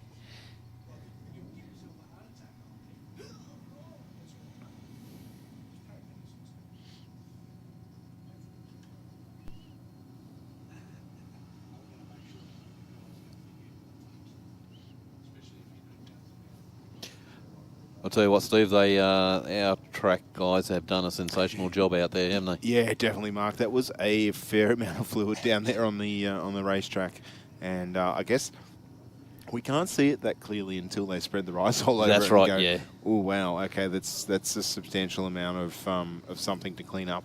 Yep. And, sometimes it's making the call on the correct method of cleanup sometimes is the optimum in getting it taken care of as quick as possible. Yep. Sometimes you have to take a little bit of a step backwards to progress forward quicker, if that makes sense. So the rice hole has its good and bad points. Obviously, the bad is you have to run the sweeper and you have to spread it, then run the sweeper. But obviously, that cleanup would have been way too much for mops. We would have been here till midnight just cleaning it up. So, we shouldn't be too far away from getting underway. What that ute's spraying there is a little bit of traction compound. Just binds all of the rubber back together. The surface will be pretty sticky down there in the aeroflow lane in a few moments once that goes off. And, hopefully the car in the aeroflow lane has a reasonably strong drive line in it, because we might just test it out a little bit. Sometimes they cut the traction compound with a bit of methanol just so that it's not as tacky. So I'm hinting at tonight that would have been the case, because sometimes we see that the radial racing here at Sydney Dragway, you cannot actually walk on the start line without leaving your part of your shoe behind. And in many cases we see people leave their shoes behind and then they leave the second shoe behind, then it's their socks. So to the point, Mark, I don't know if you've actually seen it in the US, there's a number of starters actually wear like cleated shoes, like soccer boots or baseball shoes, because they have that very low contact area with the hard surface. Obviously very good in a turf arrangement, but the idea being is that it allows them to stand anywhere on the racetrack without getting stuck to it. So the traction, as Stuart has said a number of times, we do prep the track a little bit differently for our aeroflow race for real Wednesday nights and the Sunday street meets. It's not as tacky as what you get at a race meeting, say that what we're going to have on the 15th and 16th here at Sydney Dragway. That will be a different track prep again to what we get for radial racing. But by far the stickiest track that we prep is a radial style racetrack where they run it the mixture pretty much straight. They drive super slow when they're spreading it, so you get more and more, and they prep it constantly. And that's how we see the times that we do from the radial car. Yes, the cars are set up specifically to run a radial tyre, majority of them, but the amount of glue on the racetrack certainly does aid with how fast they can get that power to the ground. Yeah, and that's the technology that goes into this, isn't it? You know, like there's a lot of technical stuff to it, way above my pay grade. I mean, we're not all about spreading the kitty litter and going, yep, off you go. We'll just run a flag out there that you don't drive over it. We can't do that. It's just not a safe way to go racing. And, because obviously any fluid on this surface, because it is so smooth and not porous, so just for those of you that haven't seen the racetracks, we can see up here in the lights that it's actually got a fair amount of sheen to it. So that tells me that it's pretty smooth. And where you have a bitumen surface that is porous, i.e. it's got high and low points, the water or the fluid sits in the low points and the tyre drives over the high point. Here, there's very little difference in the surface. So any moisture or contaminants is sitting on the surface. So you run over that with your slick tyre or your treaded tyre, and it's like driving on ice. Yep. All right, our first car, or first pair of cars, are leaving the start line now. Looks like the aeroflow lane out in front at the moment, Mark. And we'll will stay that way across the finish line. 14.63 with a 6.97 miles an hour in the airflow lane. And 17.6 at 76 miles an hour for the Rocket Lane. All right, now we've got the little Hyundai up against the Tesla. I think these two raced each other last time out. Okay. I know the Hyundai's a quick little car for their own right, but that Tesla has been laying down some pretty good numbers. Yeah, well, Tesla gets out at 1.76, so that's a real good 64 time. 11.7, 112 mile an hour. And 14.4 at 102 miles an hour. Not trying to avoid that drive of the Tesla at all, but I know what he's going to say to me when I go down and see him. Which is? Pretty much, Steve. What's he going to say? Well, he told me to bring my helmet because did you? I think. Well, he wanted me to have a. I think he wanted me to have a drive of it because, you know, I wasn't bagging them out, Steve. I was actually being constructive, believe it or not. And I must say as well, which I've actually forgot to mention earlier, last week, guys, it was awesome to actually be back in commentary again with Les Binkhurst. Les has never done a Wednesday night street meet up until last week. And he messaged me back and he said he had an absolute ball. He really enjoyed the night. So big thank you to Les. It was a big drive for him to come up from down south.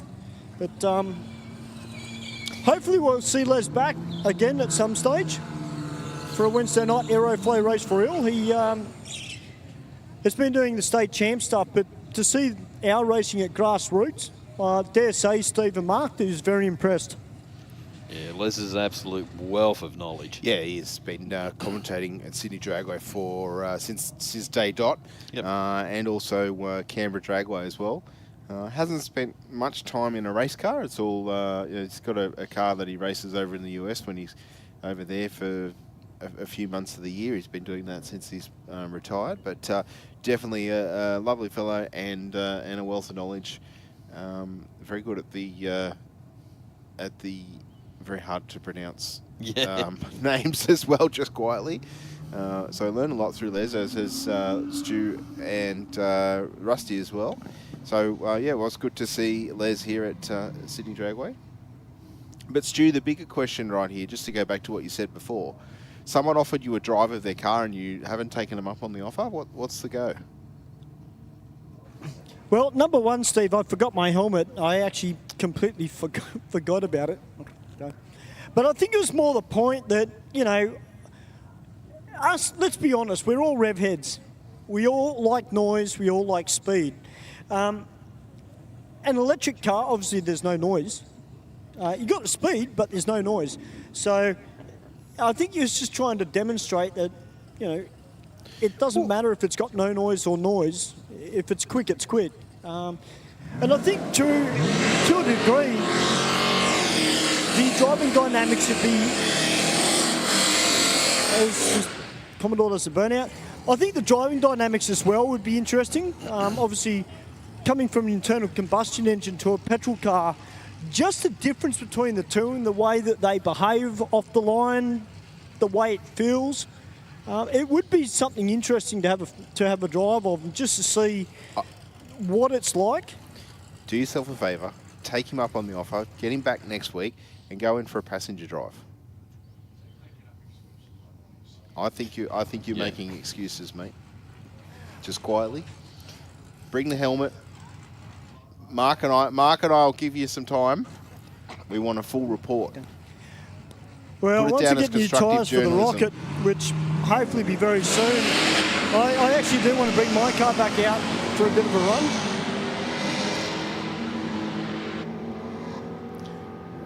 Yes, but the Rocket doesn't run 11, Stu. 11.95 with a 11.95 with the 123 mile an hour in the Rocket lane to a 14.66, I think it was, in the Aeroflow lane. Sure was. Yep.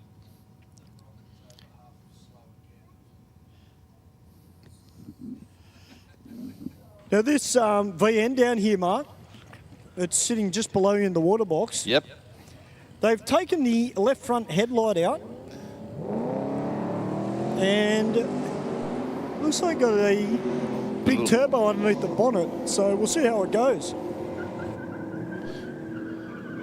I think previous pass on that one, Stu, it ran a mid to high 10 from memory. Well, he's got a set of radials on the rear end of it and was doing the burnout then, Mark, and it was going forward, but the front wheels weren't spinning. So we'll see how he goes.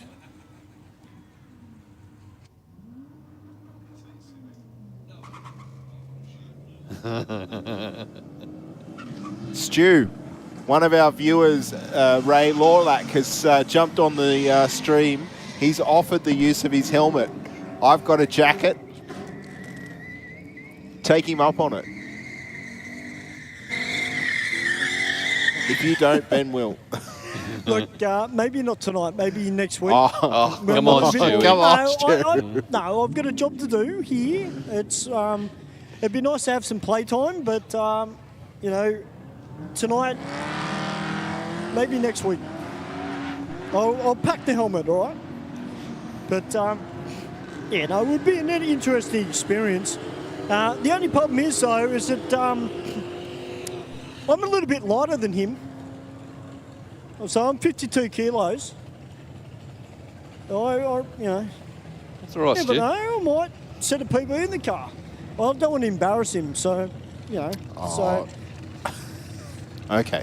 and also, I'm picking it's the not vibe my- up that you don't want to do it. It's okay. Yeah, not tonight. Thank you very much, though, for the offer. I do appreciate it, but not tonight. I've got to do a job tonight. Now, the red lights are flashing. I'm not really quite sure what is going on at the moment. If there's something on... Huh? Oh, it's a kangaroo. Oh. Should I get the barbecue fired up? Oh, did I say that? Well, I am a chef, and I used to... Yeah, cook that might kangaroo, upset so- a few of our viewers there, Sorry, Stu. guys. But, yeah, I mean, that's my chef brain coming out. So this is why you Mark's don't let... leaving that well and truly. Dearie me, yeah, sorry guys, I put my foot in that one, but yeah, chef brain. We've got a nice looking Corvette down here, first timer as well. Oh, yes. It's got no rear seats in it. So just got to wait for this kangaroo to vacate the vicinity of the track, and then we'll be back out racing. But you need Billy here, mate. That's the same model as Bill, or certainly the same shape. I think, what would that be, Mark? Early 90s? Yeah, similar shape. Although I Yeah. think Billy's might be slightly... Ask him. I will. Ask him. I just don't know how long we're going to be down with this Skippy. But They actually took those how you going, buddy? wheels for the Brox. Yeah, good, mate. Hey, mate, quick question. What year is this Corvette, please? 1986. Beautiful. It's stock standard? Stock standard, just carby swapped. Lovely, mate. It's great to have you here racing it. Looks like a pretty cool car to cruise on the weekend. Yeah, it's about it. Got some plans for it later on, but when the budget's bigger. I like it when people say they've got plans and they've got a smile in their face.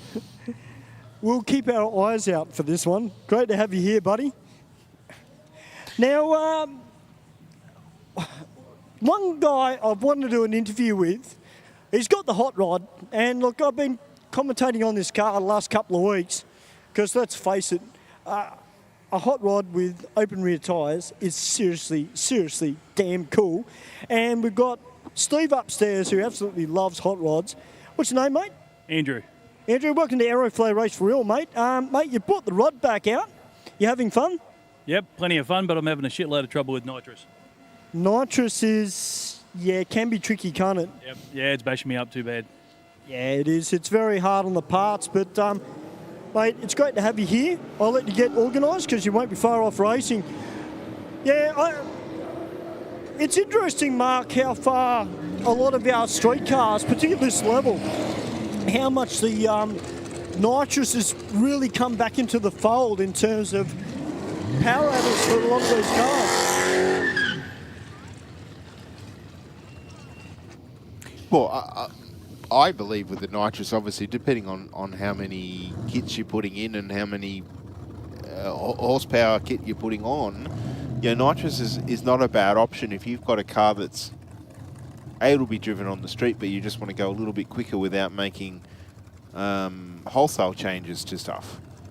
Obviously you're not going to run a 1,000 horsepower nitrous kit on your standard 350 Chev because the engine internals won't be internal for too long. But if you want to add a 50 horsepower shot, you could probably do that with nothing more than maybe a jet change in the carburetor, I would assume.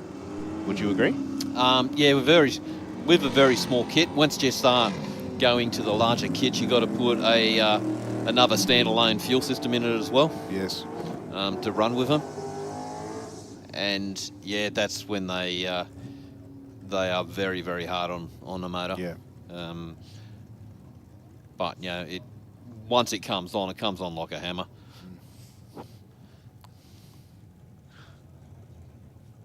Yeah, that's right. Yeah, and obviously the more kits you put, the bigger the plumbing bill, because you got to run all the different lines, the solenoids, and etc., etc. But also you get the flames out the pipes too, which is can be exciting. Yeah, that's usually with a piston coming out at the same time. Well, yeah, either just before at least. About half a second across the finish line. Sammy Joe taking that one 11.73 with a 6, 115 mile an hour. And 11.89. Yeah. 11.89 for the hot rod there for Andrew. Oh, this is cool, boys. We've got Dee back again this week. This real wild-looking BMW with the wrap on it. Stop.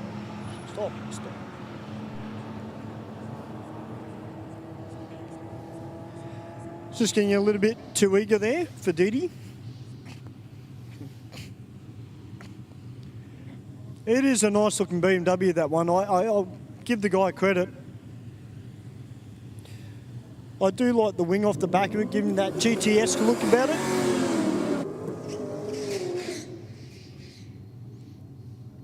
All right, taking on the VT Commodore over there in the aeroflow lane.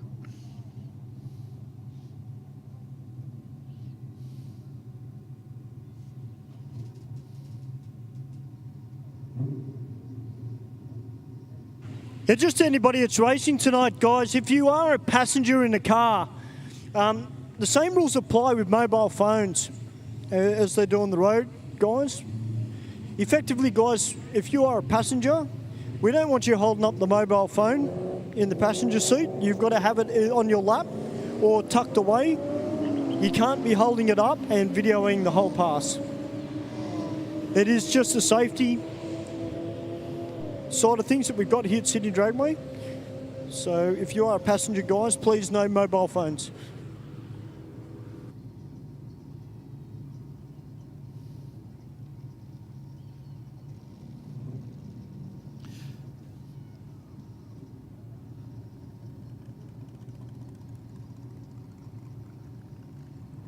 HT down here, Steve. Good looking car. It does look good looking car.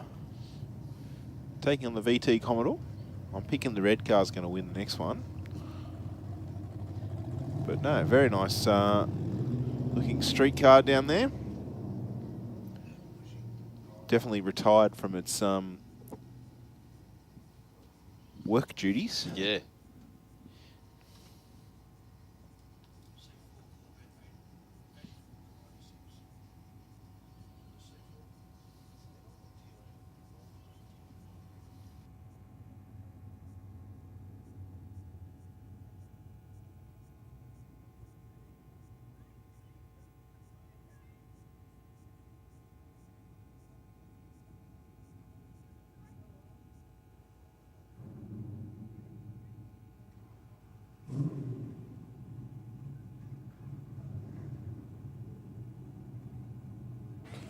Well, I'll tell you what, boys, I've been very, very impressed with this red ute that's down here, the Carpet One. Sponsored ute. It's already gone a 1064 this evening. It's a very well presented car as well. It's a shame that he wasn't here last week because we had the $500 Odyssey batteries voucher up for grabs. which Les and I voted on for the best presented and best performing car of the night. And I'll tell you what, if this Ute was here last week, he would have been up near the top.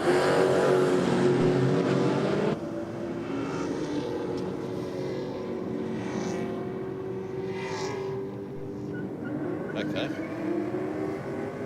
That don't work. Not right. Mind you, 10.68 with a 124 mile an hour. And 13.9, 107 miles an hour. Yeah, it didn't 60 foot that well. No. No, considering I've seen, 4,500 horsepower door slammers. Yeah. Don't always do that well. The rest of the pass certainly seemed to be accurate though. Yep, absolutely. Nice clean pass out of the aerofoil lane. 12.12 with an 8 at 112 mile an hour. And 15.0 at 93 miles an hour.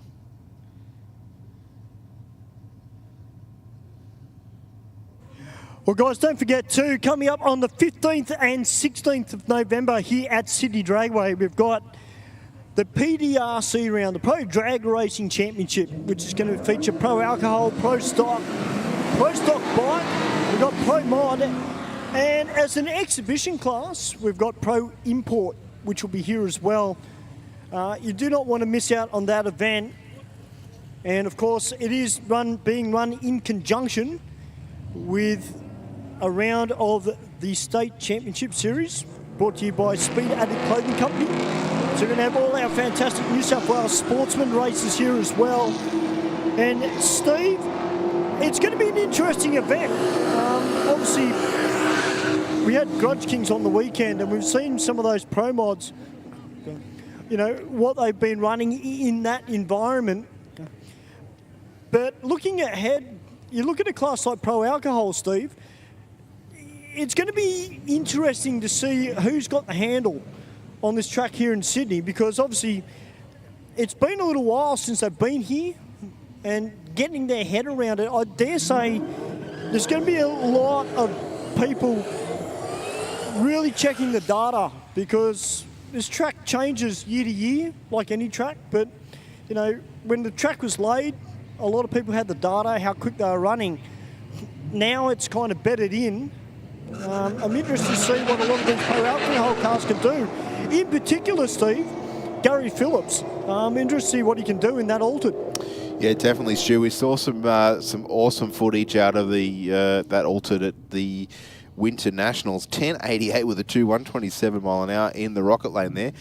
Just as a side note, but definitely we've seen a number of the Pro Mod teams of recent times coming out and doing testing, because that category is just, like all of our professional categories, is so tight, especially at the top end of the field. Like, we're talking cars in Pro Mod specifically that are set to a 585 index, and there's a number of cars that run 585 something in any condition on any track surface. And if they might be slightly quick, or there's not a big difference between. And the beauty of that, the other beauty of that category is it doesn't matter what combination you're running. If your car can run 580s or 585, you're in. Yep. It can be a Turbo 6, it can be a blown Hemi, it can be a twin turbo Hemi, it can be a nitrous car. It does not matter, as long as the car is competitive enough to run, 585 60. You're in. Yep. Now, we know that there's a number of cars that have run low five, as quick as a door slammer, but they tune them back to run 585 at silly mile an hour. And the tuners just seem to be able to get their head around the track conditions and get the car to perform whatever's thrown at them. And as I said, there's a number of people in that category that I think will definitely be fun to watch. There's cars that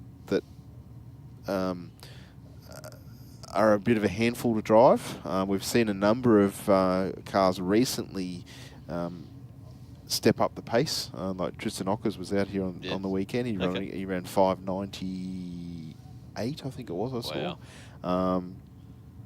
We've also seen the A-Civil Hot Rod for NASA Matter. He ran into the 590s as well. the other week at the Speed Addict Clothing Co Championship. So, you know, that car is definitely moving in the right direction. The program that they've got. The car set up as a door slammer, but definitely would be competitive in Pro Mod as well. Yeah. Yep.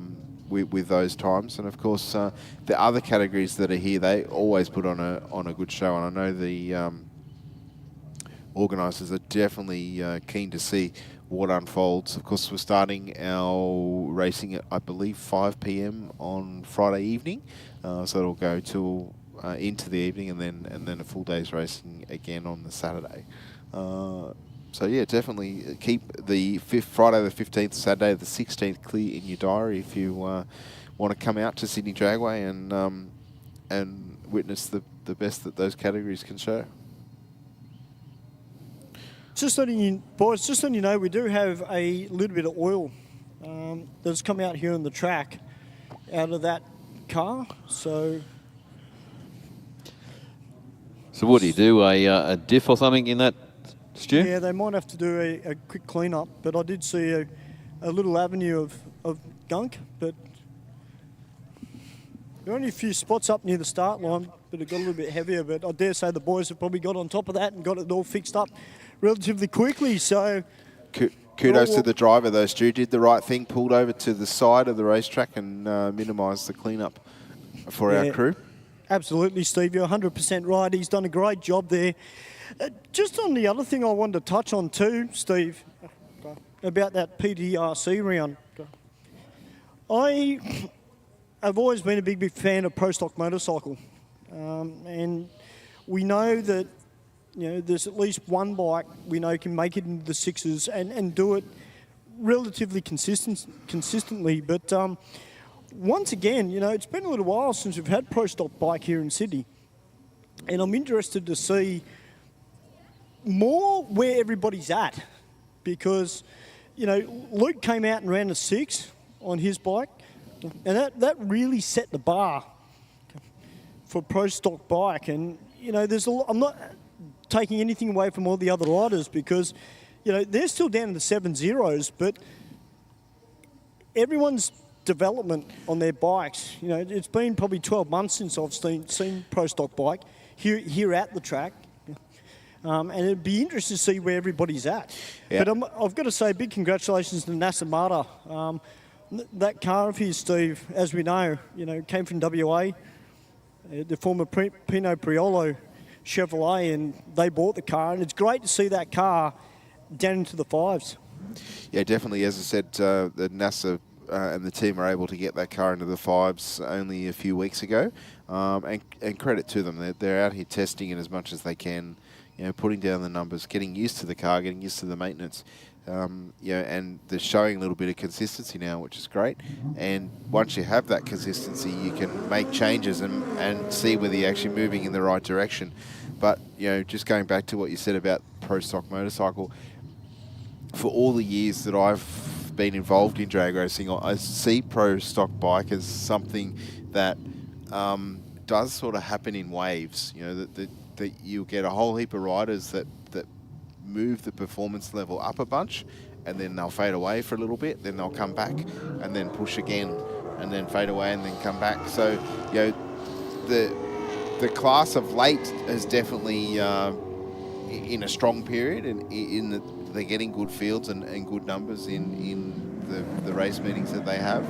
And definitely there's a number of riders there that certainly push the envelope a little bit quicker than the others, but you know, that's the beauty of, I guess, that, you know, drag racing. The information comes out of the US, and some people a little bit might have a little bit better budget than the others, and happy to push their parts a bit harder, you know, and they get the performance out of it. But then obviously the downside is the more maintenance and more cost. Yeah. Like what's that sign say? Speed costs money. How fast do you want to spend? Yeah. You know, so. Like we see in all categories of drag racing, not just professionally, but all categories, you get, you know, people that are happy to throw more money at running their car. They generally run a little bit quicker, you know, and the trade-off is the cost of racing goes up for them because they're harder on the parts. Yeah, and you do find too, like people put a lot of research into what they do. Yes. They will find something that's got that, extra half a second or, like a tenth of a second and puts them above everyone else, then everyone else is chasing. Yes. So it's always, like chasing that goalpost. Yeah, well, I mean, I think, pro stock cars has been, it's no secret to what sort of money those cars cost to maintain and their development, engine development, and, they'll spend $15,000 and be happy that they walk away with a horsepower or two or maybe even less more than when they started. But, as long as they're spending the money to move in the right direction, that extra half a horsepower might be the difference between winning or losing. Yeah, absolutely, yeah.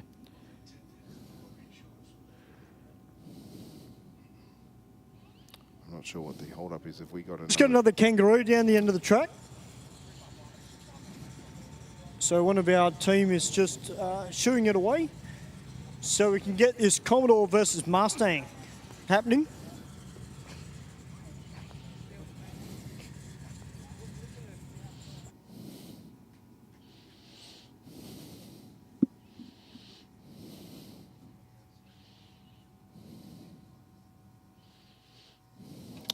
While we're waiting for the kangaroo to be ushered away, we'll just throw to our big screen for a couple of quick words from some of our sponsors. Mark, Stu and I will be back with you very, very shortly here at Sydney Dragway, Aeroflow Race for Real.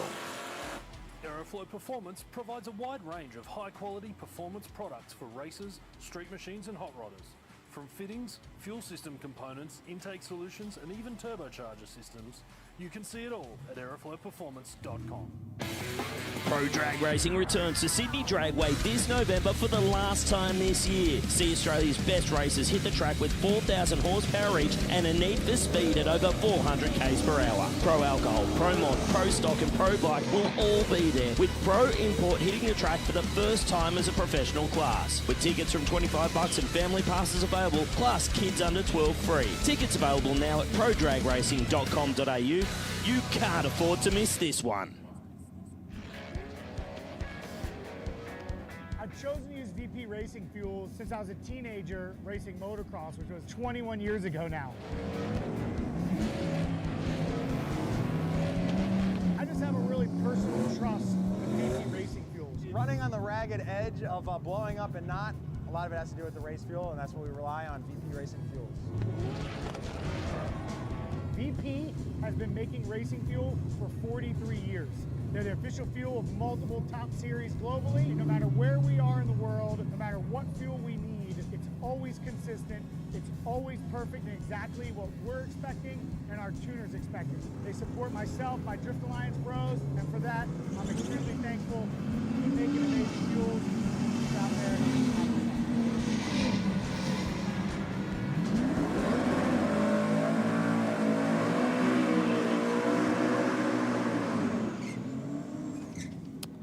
And welcome back to Sydney Dragway as we see Joe Sorbello and Sean Sorbello.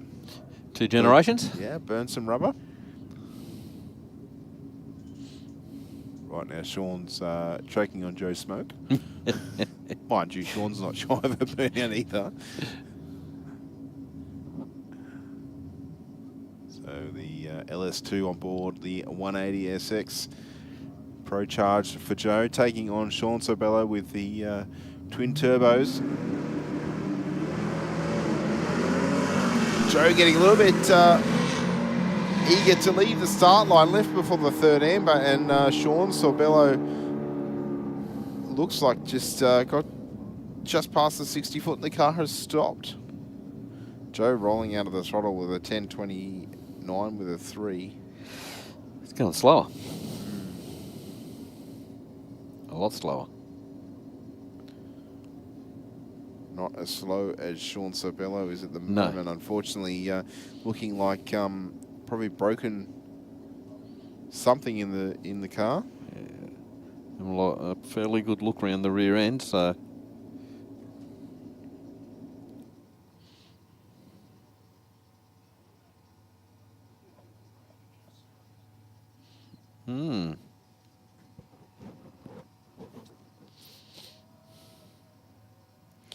The car usually fairly reliable in its running, but absolutely.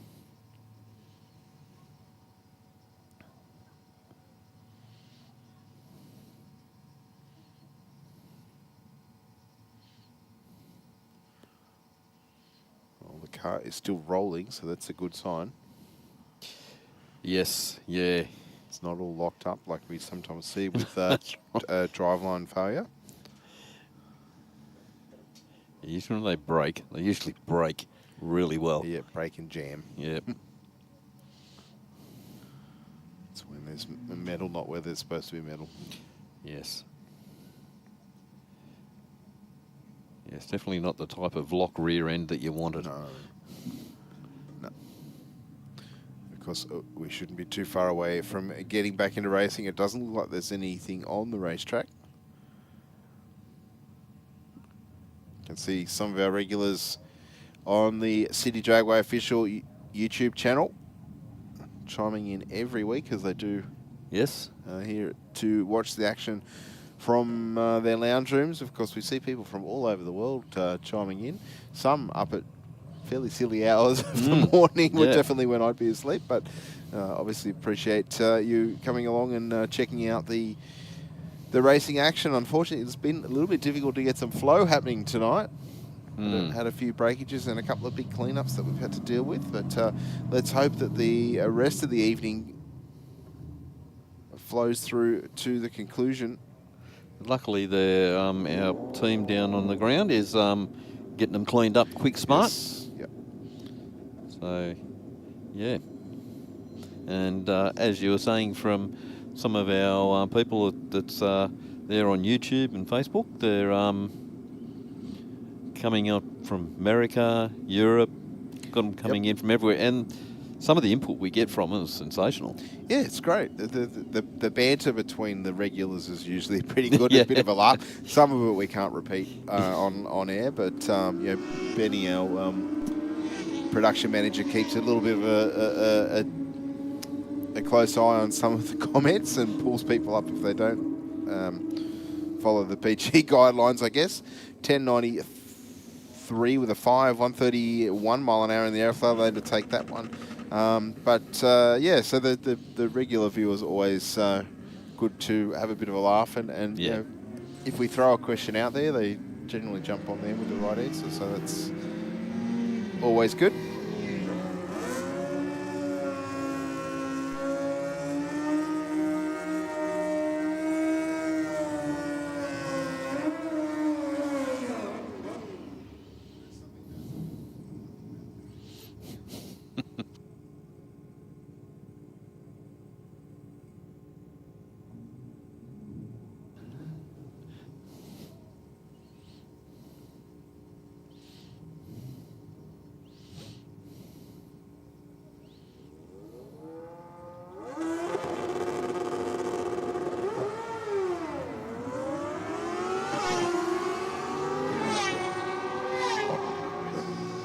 Perfect timing, Chris.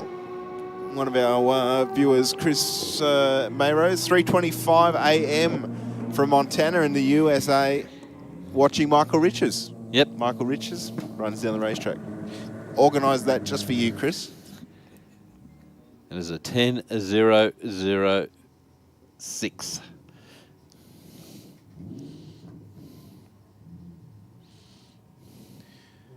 Our next pair, we're back into cars. Our next pair are about to roll up to the start line. We can see the aeroflow lane already in full stage. Got the 2 white lights on at the top. The tree counts down. The aeroflow lane out and gone.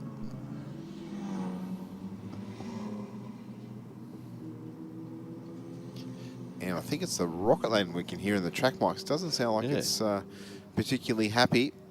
No, not at all. 12.78 with a 4 mark, 113 mile an hour.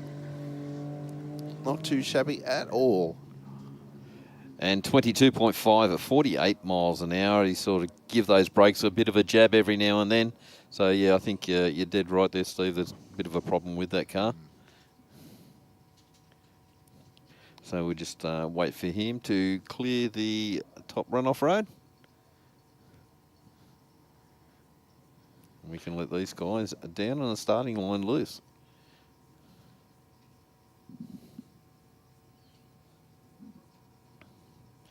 the Falcon has gone in a little bit deep stage.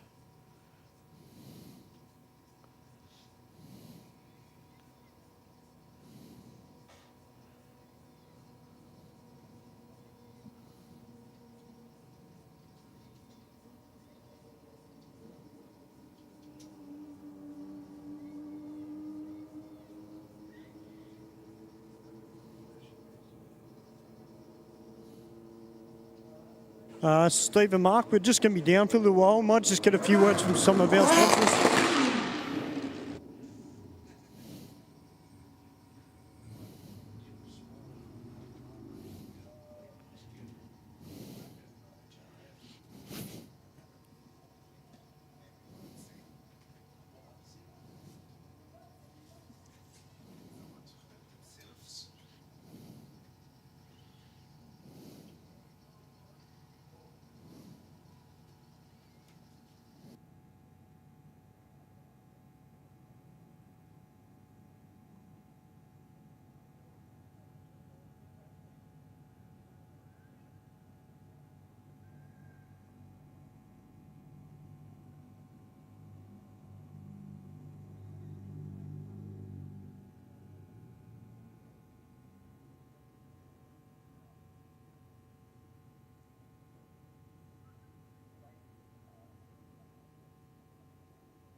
BikeReview.com.au is Australia's leading website for performance and modified motorcycles.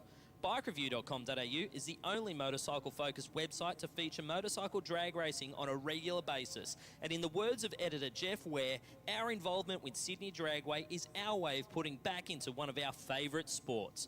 BikeReview.com.au. Stay informed, up to date and entertained thanks to Para News. Para News is Parramatta and the Cumberland area's leading free and local newspaper, delivering the best content from on-the-ground journalists and providing businesses with direct access to potential customers. News, sport, entertainment, puzzles and so much more. Para News really is the heartbeat of Parramatta and Cumberland, and it's out every Tuesday. Get your free copy at selected locations in the area or check out paranews.com.au. Bank said no to your home loan? Talk to us. Not a bank.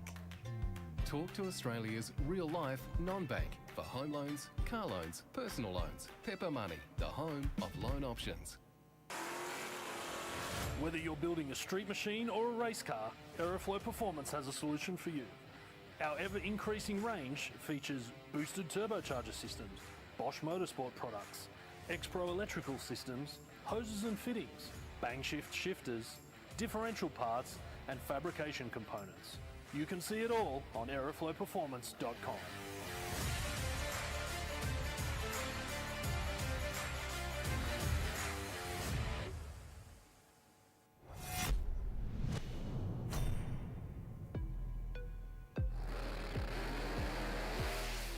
Drag racing is not just about the horsepower. There is also some cool science at play right here on the racetrack.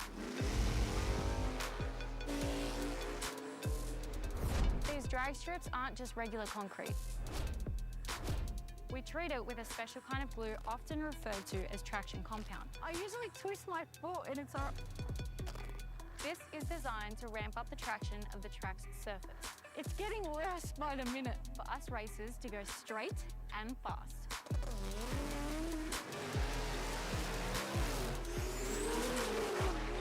In drag racing, every millisecond counts.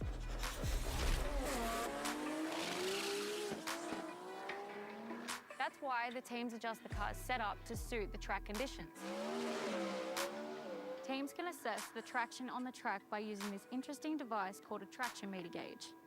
The bottom of the device has a rubber pad that mimics a racing slick. To measure the track's grip value, the user stands on the base, ensuring the rubber pad bonds with the racing surface. Turning the torque arm on the top of the device will rotate the rubber pad. When the bond breaks, the user will see a number on the dial. Teams can then use this number to help create baselines for grip within their respective setup.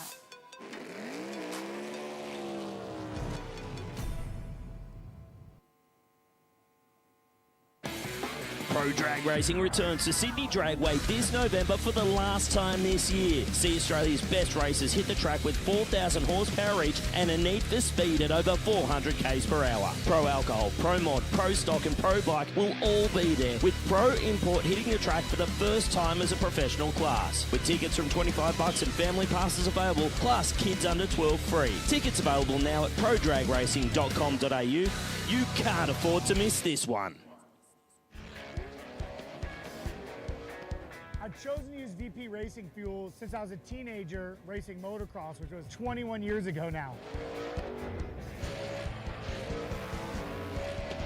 I just have a really personal trust with VP Racing fuels. Running on the ragged edge of blowing up and not, a lot of it has to do with the race fuel, and that's what we rely on, VP Racing fuels. VP has been making racing fuel for 43 years. They're the official fuel of multiple top series globally. No matter where we are in the world, no matter what fuel we need, it's always consistent. It's always perfect and exactly what we're expecting and our tuners expecting. They support myself, my Drift Alliance bros, and for that, I'm extremely thankful. Keep making amazing fuels, and we'll keep out there having fun.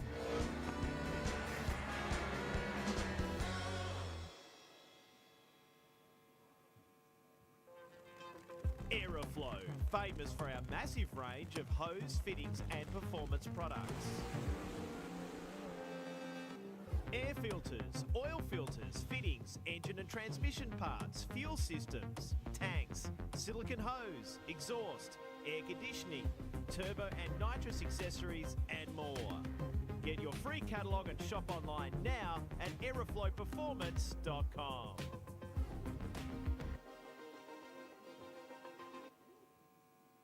Bang shift shifters from Aeroflow Performance are truly the modern shifter for the modern age. Featuring a full bespoke billet case, all shifters are designed for right-hand drive vehicles with an LED lit gear position indicator. Available in either ratchet or gated options, as well as OEM replacement shifters for popular Holden and Ford vehicles. A large range of Bang shift spares are available for each shifter that includes shifter cables, brackets, lever and gate kits, trans brake buttons and drop boxes for the ideal mounting solution. Shift into gear and check out a full listing at aeroflowperformance.com. How would it be if we funded a pilot program for you to run that enabled you to bring some vision impaired kids onto the Saints Play program? Oh wow, that would mean the world. My reward is the smile on the kids' faces. And since you've given so much to others, we'd also like to do something for you personally. How would it feel if Pepper sent you, your partner, and your daughter Molly to the Gold Coast for a few days? Yeah, awesome. I don't know what to say. It amazes me. Thank you very much. Stay informed, up to date and entertained thanks to the Western Weekender. The Western Weekender is Penrith's leading free and local newspaper, delivering the best content from on-the-ground journalists and providing businesses with direct access to potential customers. News, sport, entertainment, puzzles and so much more. The Western Weekender is the heartbeat of Penrith and it's out every Thursday. Get your free copy at selected locations in the area, home delivered, or check out westernweekender.com.au.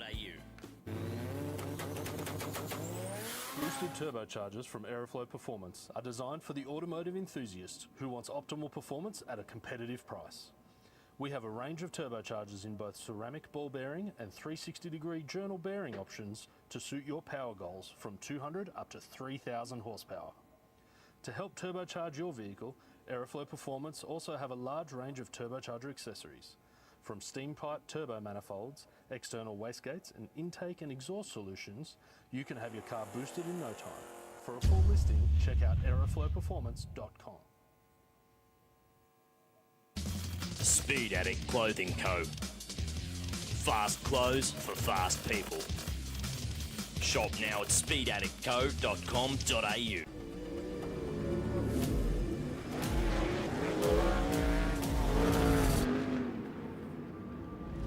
have this incredible drive to succeed. I've just got this ambition, I want to get on the podium.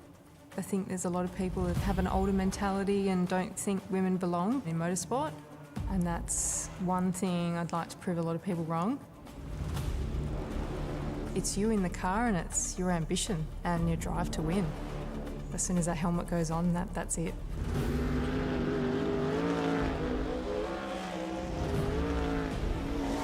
I'm Brooke Newson. I'm a sprint car and outlaw kart driver.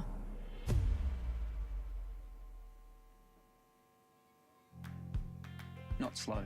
Not difficult. Not just ticking boxes. Not a bank. Talk to Australia's real-life non-bank for home loans, car loans, personal loans. Pepper Money, the home of loan options.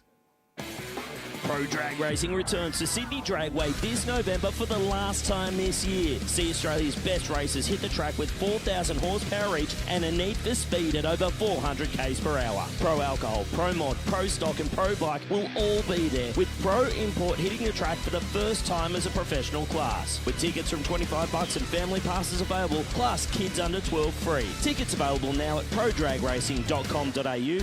You can't afford to miss this one. Aeroflow Performance provides a wide range of high-quality performance products for racers, street machines and hot rodders. Aeroflow Performance provides a wide range of high-quality performance products for racers, street machines and hot rodders. From fittings, fuel system components, intake solutions and even turbocharger systems, you can see it all at aeroflowperformance.com.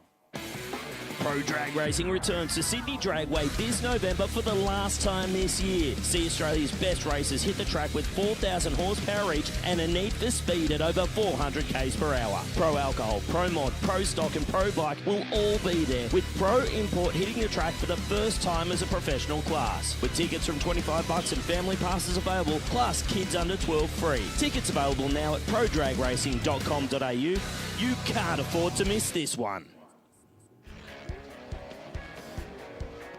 I've chosen to use VP racing fuel since I was a teenager racing motocross, which was 21 years ago now. I just have a really personal trust with VP racing fuels. Running on the ragged edge of blowing up and not, a lot of it has to do with the race fuel, and that's what we rely on, VP racing fuels. VP has been making racing fuel for 43 years. They're the official fuel of multiple top series globally. No matter where we are in the world, no matter what fuel we need, it's always consistent, it's always perfect and exactly what we're expecting and our tuners expecting. They support myself, my Drift Alliance bros, and for that, I'm extremely thankful. Keep making amazing fuels, and we'll keep out there having fun.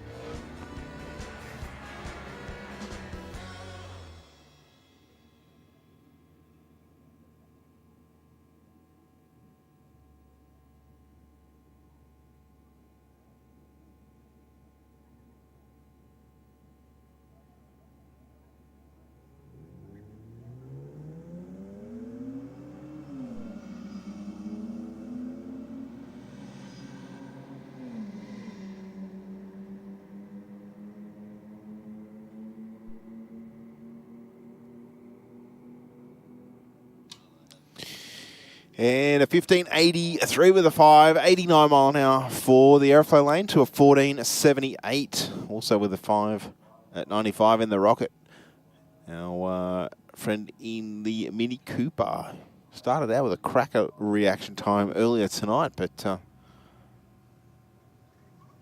not able to get back to that same lightning reflexes.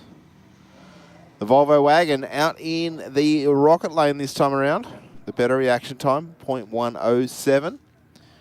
But the Aeroflow lane has the performance, 1366 at 97 mile an hour to a 16.7 at 82 for the Volvo. Welcome back, Mr. Thomas. Thank you. I just was given the rundown on my lovely little dogs. Destroying everything in the house. So they've run through, flat stick through the back sliding door, and we've got a dog door in the door. Yes. Broke it clean off. Oh, well, you don't have to worry about it opening, making a noise when they go in and out now. No. I just got to pull it out in the morning, put another new one in. Cha-ching, cha-ching. All right, our next pair facing the starter. The Aeroflow lane with a much better reaction time, but I think the Rocket lane has the performance, although they are very close. Absolute neck and neck. About 2/10 across the finish line. 13:46 with a 3:109 will take it. Now, I saw this Datsun earlier tonight. Looked absolutely cracker, the 200B Coupe. Yes. Pretty rare car here. They are, Would they have yes. been imported, do you know? Yeah, I'd say so. It's like a KE55 on steroids. Yeah, yeah. Taking on this very quick little Gemini panel van. Although the 200B's no slouch either, just quietly, Mark. 11:03 with an 8, 122 mile an hour for the Gem. And 15 free at 104 miles an hour for the Datto. That's a good speed for a 15. Yeah, absolutely. Now the Datsun leaving the start line in the Rocket lane. Sounding great as it makes its way down the racetrack. And a 13:65 with a 0 there. And yeah, I don't believe that one. No, well, see, I think something's flown through the finish line beams there. We didn't get a mile an hour there. Yeah. Yeah, absolutely. And that Datto, that guy uses that for a lot of different racing. He has raced here at Sydney Dragway. And a 12:68 with a 0, 115 mile an hour in the Rocket lane to take the win there. And 16.1 at 89 miles an hour for the Aeroflow. Our next pair, the VN Commodore taking on the Falcon. Falcon in the Rocket lane. Commodore is locked in. And Falcon right behind him.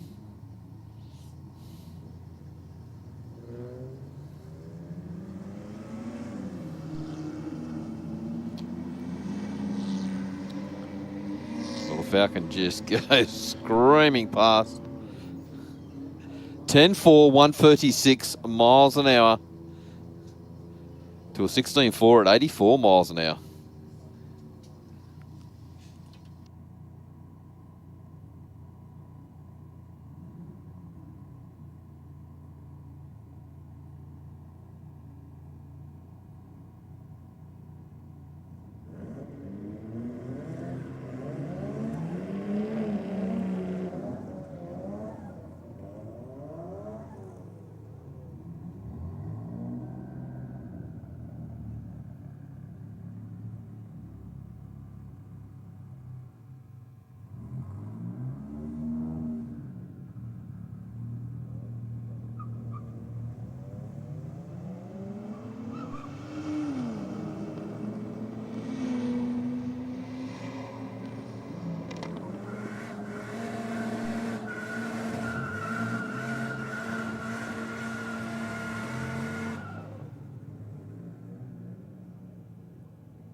Yeah, track crew have had a busy evening tonight, haven't they, Mark? They have indeed, yeah. Really struggling to get a bit of flow happening. I've been told there's a good 5 or 6 burnout cars down in the pits for a little bit later on. Stewie's scoped them out. They're the ones that he's seen anyway. There might be a few more. Of course, tonight not being a theme night, we'll have our burnouts on the Sydney Dragway burnout pad, and there's some pretty good names down in the pits there, Mark. So hopefully, yes, we'll see a little bit of supercharged Corolla action down there, and a number of other regular burnout competitors here at Sydney Dragway testing a couple of things. One with a new power plant. Yep, did burnouts in the true rods or rim style last time, and rods won. Yeah, and the rods found their way outside. As you know, that's not a good thing. No, the end result's not real great. No. So that particular driver out here betting it in, should I say? Yeah. Yes. So we're just having a little bit of a mop up here at just the moment. Ended up with some good competitor numbers looking at our staging lane cam there, Mark. I know Stewie's made his way through the staging lanes a couple of times, picking out a few people to have a shout out to. If you see Stewie down there, he's just at the head of the staging lanes now where the witches' hats are. If you see him there and you want to have a quick chat, have a shout out to your workshop or whatever it might be, get his attention. Stewie's your man. Well, I just had a chat with Paul, who's driving the Pulse Racing WRX. And I did mention to Paul that I was wondering why this car was going so fast, and saw the Pulse Racing sticker on it. Of course, those guys well known for World Time Attack, and a lot of people know I love that event. Paul was saying the car's just bogging down a little bit, so he's going to try a different lane. But I'll tell you what, boys, this is pretty serious. It's got a roll cage in it, no back seat, still got the standard dash and everything, and it's got the wide body kit on it. We'll just have a quick chat with Paul. Paul, tell me more about WRX. So from a track point of view, obviously this is more a track car, I'm guessing, than a drag car. What's the main modifications you've done to this car? So this is our, development package car. So this is essentially what we can do as a workshop. This is, mainly focus on circuit stuff, but at the moment it's about 440 kilowatts at the wheels. We've left a lot of the circuit wheel alignment in it pretty much so we don't break any drive shafts, but so we can have a bit of fun going straight line. So, Paul, when you say this is kind of like a development car, obviously this car, as I said, is built for the track, but from a time attack point of view, just to put it in perspective for our viewers and everybody that's here at the track, is this more constructed to a club sprint class car, or is this more a different style of circuit car? No, definitely club sprint cars. So World Time Attack is almost like drag racing with corners. So it's basically stick as much grunt in it as it can handle and then basically get it around the corner. So we're limited on what we can do, but we can make heat, we can make endless amounts of grunt. If we can hold it together, it's good. So we got this package pretty good. We can, realistically, what we're doing here tonight, we can pound on it a bit harder because we'd normally go round and round for, laps at a time. So, us boys, Mark and Steve that are upstairs and myself, we've seen WRXs come out a fair bit, and we know, and even the Evos to a degree, we know four-wheel drive vehicles are very difficult to get off the line at the best of times. I'm presuming here you've got some pretty serious upgraded drive shafts and everything? Not overly, funnily enough. Not to put the mocker on them. But no, they're STI drive shafts, still standard stuff. So hence why I'm sort of like trying to beat on the clutch a little bit off the start as opposed to giving it all. But not to jinx myself and explode drive shafts all over the place. But we'll see where we go. Well, Paul, it's fantastic to have you here, and it's great to have Pulse Racing a part of Aeroflow Race for Real. You guys have been legends through the motorsport scene for a number of years, and look, to have one of your cars here on display in front of the crowd, in front of the world, mate, we're very, very lucky. Magic. Thanks, Stewie. Thank you very much, Paul. Thank you for your time. There you go, boys. Paul driving the Pulse Racing Club Sprint development car.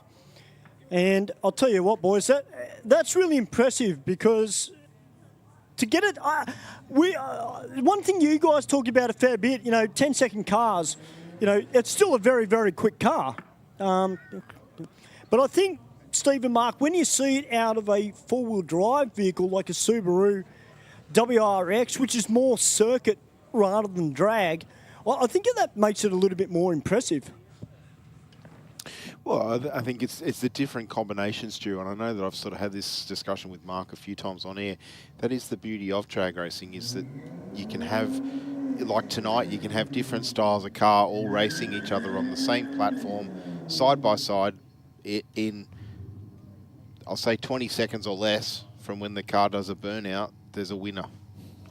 Tonight, there's no winner or loser in a consequential meaning, in that the person that doesn't win doesn't continue racing. That's not what we're about here tonight. Of course, when we come here on the 15th and 16th, that will be a different case once we get into eliminations. But tonight is all about having a bit of fun, testing out your modifications, where your car's at, or just having a crack, seeing if you like it. And that's one of the good things about being able to race your car here at Sydney Dragway. You don't need to have a 10-second car to come out and have a crack at the jackpot on the reaction time. You can do that in any car.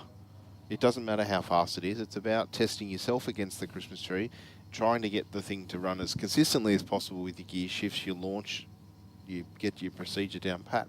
And to see an all-wheel drive vehicle come out and perform well is great. There are a different set of characteristics that we see with that all-wheel drive platform. The torque steer at half track when they're on full noise is phenomenal, and the drivers do such a good job of keeping them on the straight and narrow 99% of the time. Occasionally they do come unstuck, but it's a slightly different approach that they need to do. Like we heard Paul talking about the clutch, because generally you can't just step off the clutch, because you will break something, because you've got all that extra load. You've got 4 points of contact gripping that rubber surface, as opposed to only 2 in just a rear wheel drive or a front wheel drive arrangement. The way that you have to drive the car is different. Hey, Mark. Yeah, mate. I've got some good news for you. What's that? Well, one of your favourite 2J cars is here tonight. Mr. Dowd is in the house, Josh Dowd. Yep. Now, he's not running the nitrous tonight. Now, I did mention earlier on commentary our theme night, which is coming up on the 13th of November, V8 versus Inline 6. Now, if there's one man that can do the best smack talk, or some of the best smack talk in drag racing, it's Josh Dowd. And, hey, he's got the car to back it up as well. And Josh is here tonight. What's going on, brother? Oh, not much, mate. Just checking some wheel speed sensors out. Mate, you done any more modifications to the car, or as is? Nah, just as is for now, mate. We're just checking wheel speed sensors, getting ready for two-wheel drive night next week over at the other track. Yeah, well, it's good to have you here, mate. Of course, Uni Group Engineering helping out Josh Dowd as well as M-Tron Australia. But one of the quickest IRS Supras in the country, if not the quickest. So how cool is that? Yeah, it's definitely the stuff in it. Yeah, Josh been running this car for quite some time now, and it's been a continual development and change as I guess as budgets and time permits. The car has always moved in the right direction, but obviously it's chasing a little bit more data now on the setup with the wheel speed sensors. And hopefully Josh gets what he needs out of tonight so that he can be competitive on the black stuff. Yeah, absolutely. Like the way technology's going now too, like there is just so much stuff, like you run a Howtech, you can just run absolutely everything, travel in the back, yes. Speed of your tail shaft, so you're getting a proper speed. Well, anything you like. I think that's the power of the data loggers on these later generation ECU units is that you can data log as long as you can keep adding an output. Yep. And an input to the logger. You can check whatever you want to. Yeah, but they just restrict so much too. You know, like they've got the camera now that runs off the front of the car that will you set the distance, the height, the ride height. Yes. And so if the thing starts coming up off the ground, it just knocks timing out of it. Oh, so really? so the thing's not, will standing its head off. Right. So that's I got you full. Pretty much. Like they do with the bikes. Yep. Sort of thing. Yep. So yeah, there's just so many things, like that's now that can be all managed, computer managed. Is that traction control? Traction what? You heard me.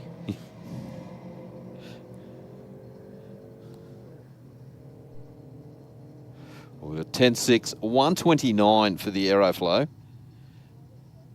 And nothing for our driver in the rocket lane.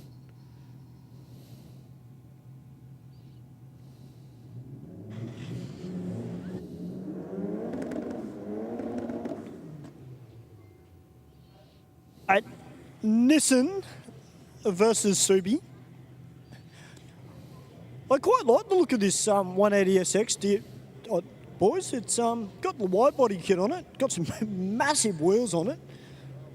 Are they Skyline taillights?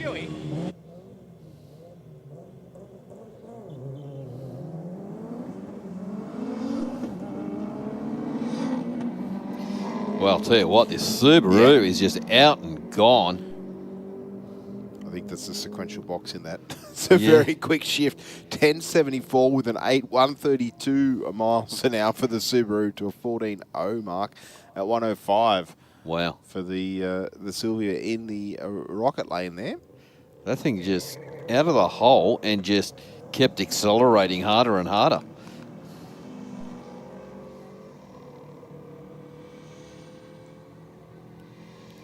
This little Subi getting along all right as well. Yeah, 1289 with a 3, 107. And 19.3 at 74 miles an hour. That's where I reckon my Escort should be. Yep.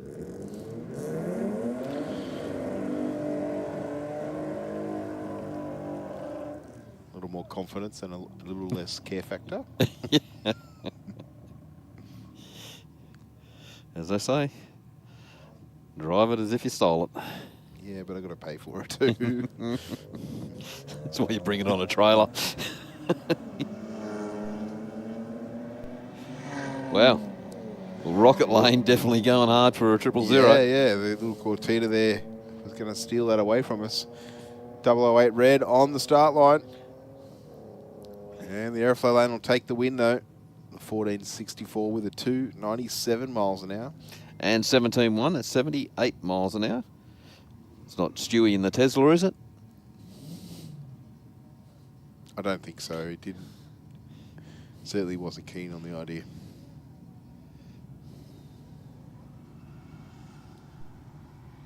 Ooh, the Tesla's given it a crack too. 034 red. Yeah. 1.8 to the 60. And have we broken I-30? Maybe.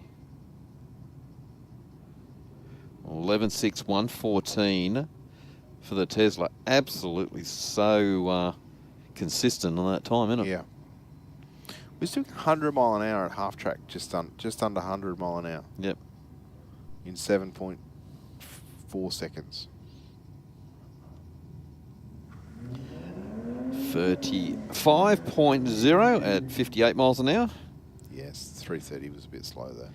Just a tad.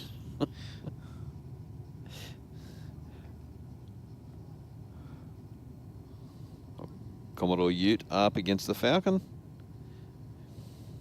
This was Semi Joe's daughter, I think, in the Aeroflow lane. If it's the car Stewie was referring to, the one you followed in. Yep.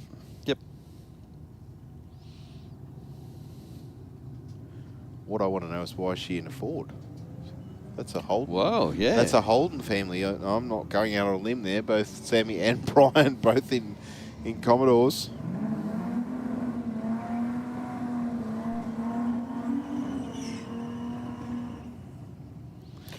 Well, the Ute gets there 15.9, 86 miles an hour against the 16.5 at 87 miles an hour. I could say something about her seeing the light or, you know, that sort of Well, thing. guys, we've got Burnout cars in the staging area just behind us, and Mad Mick Brasher looking nice and relaxed behind the wheel of ULEGAL. He's doing a bit of testing tonight. It's changed the diff gears in the car, so hopefully that will alleviate getting the tyres off in about 30 seconds. He was telling me that when you go to Summer Nats, all the pro cars have at least got to spend a minute on the pad before the tyres blow. So Mick doing a bit of testing. I did ask him though, boys, I said, are you testing or are you going full send? And he just looked at me and said, nah, Rocket, I'm going full send. But we got Smoke Gem out the back as well. So ladies and gentlemen, the Burnouts will be coming up around 9:30. And we've still got plenty of drag racing to go. We've got young Mitchell about to come out now in the gambling builds. Falcon. Now, I do apologise. I saw Ian Tommy out here earlier. I'm not sure where Ian is. But, Ian, if you're around, I'll come and see you.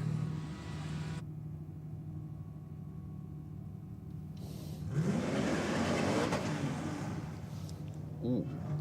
Ouch. That didn't sound too good, Mark. No, not at all.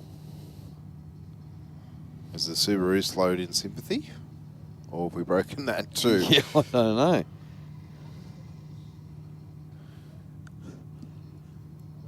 Pull over to the side of the track. That's a good move. Thank you, Commodore driver. There was a definite bang there at around the 330 foot mark. Not sure if our officials are down there picking up parts.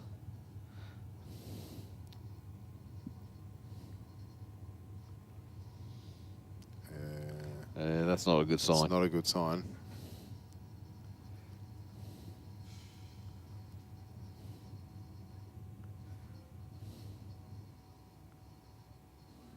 Good news is they're not looking in the rocket lane at all at the minute. No.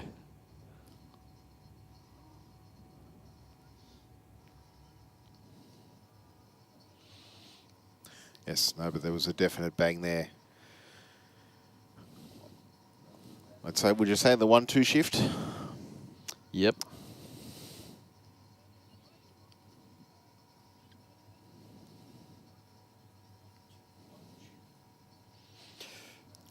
No, Ben, it wouldn't be 1-2-1. I'm not driving it, mate. Haven't done that yet. Yeah.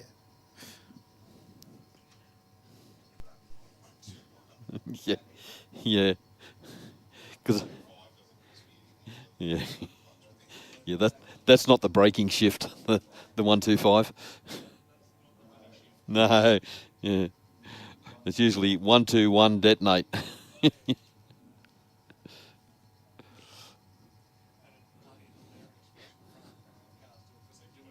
Yeah, we just got the crew down on the track.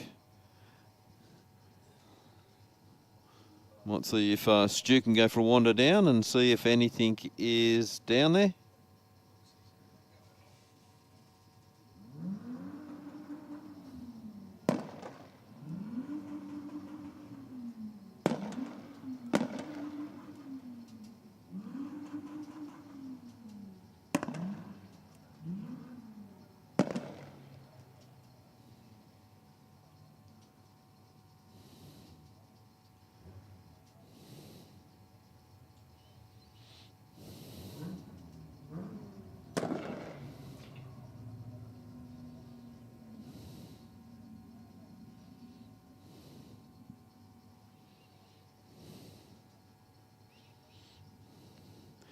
We've got the rocket just wandering down now. Have a bit of a look to see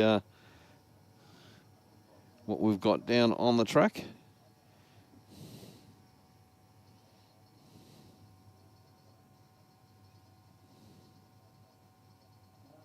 It's a little bit of grease, boys, just down on the track. So we're just going to give that a quick clean. So it's destroyed a CV joint.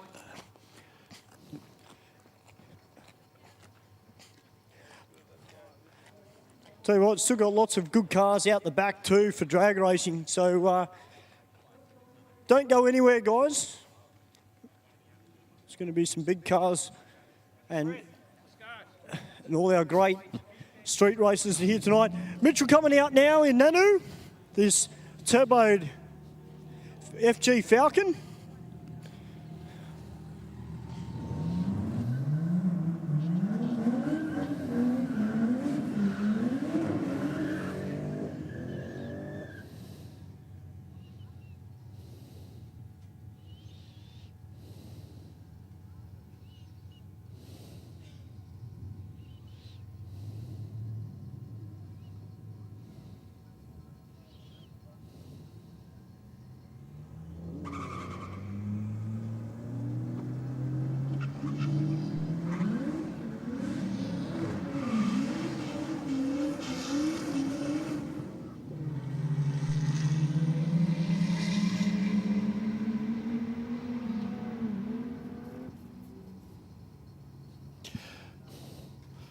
Well, 13.3 at 108 miles now for the Aeroflow, and 14.6 at 104 for the Rocket Lane. But that Falcon was virtually just lighting the tyres up on and off as he's accelerating it. Interestingly enough, Mark, they were at the same speed, give or take, at the 8th mile mark. It's just the after that, the Falcon driver deciding not to pursue the run any further, but definitely there was some boost loading on the start line, that's for sure.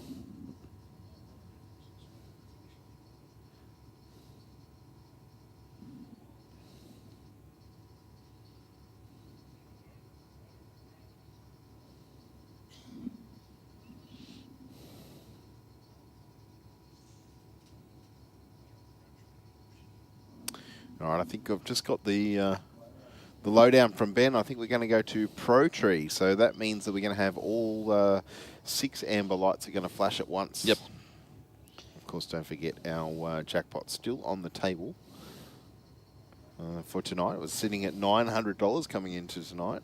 If that doesn't go off, it'll jackpot to, I think $1,200 will be next week.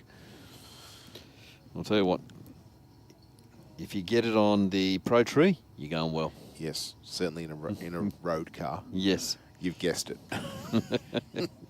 Not being rude, but that's just how it is, because a road car typically not going to react this quick enough. No.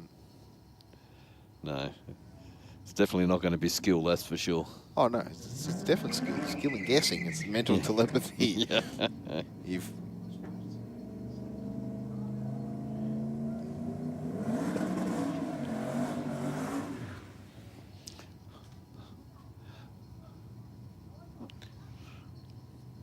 VN Commodore. Such a sleeper. Sounds good when it comes on the boost, doesn't it?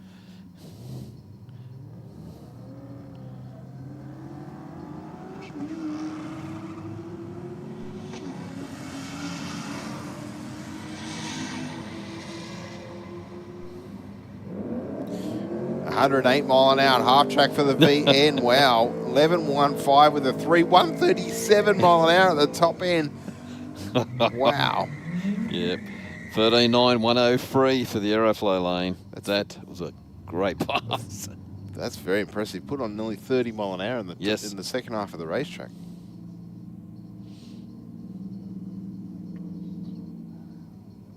Commodore Wagon in the Aeroflow lane at the moment. Taking on this Holden utility. Big smoky burnout from the utility.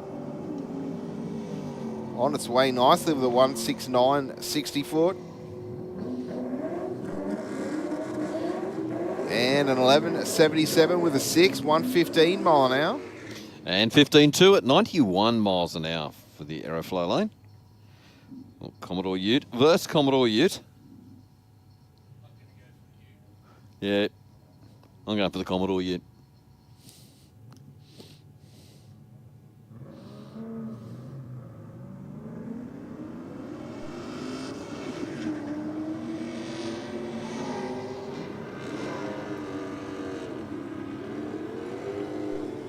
The Rocket Lane out in front at the moment to a 13.17 at 110 mile an hour. And 13.8 at 108 miles an hour for the Aeroflow.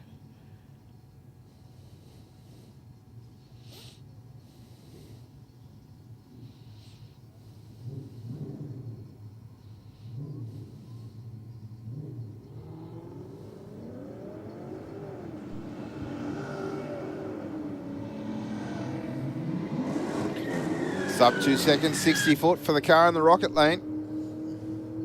Good side-by-side race. And a 12.54 with a 4 at 111 in the Rocket Lane. And 13.1 at 112 miles an hour. Here's our friend in the Corvette. In the Rocket Lane this time around. Up against a Chrysler. Look at the height difference. Yeah. In the roof line between the Corvette and the Chrysler.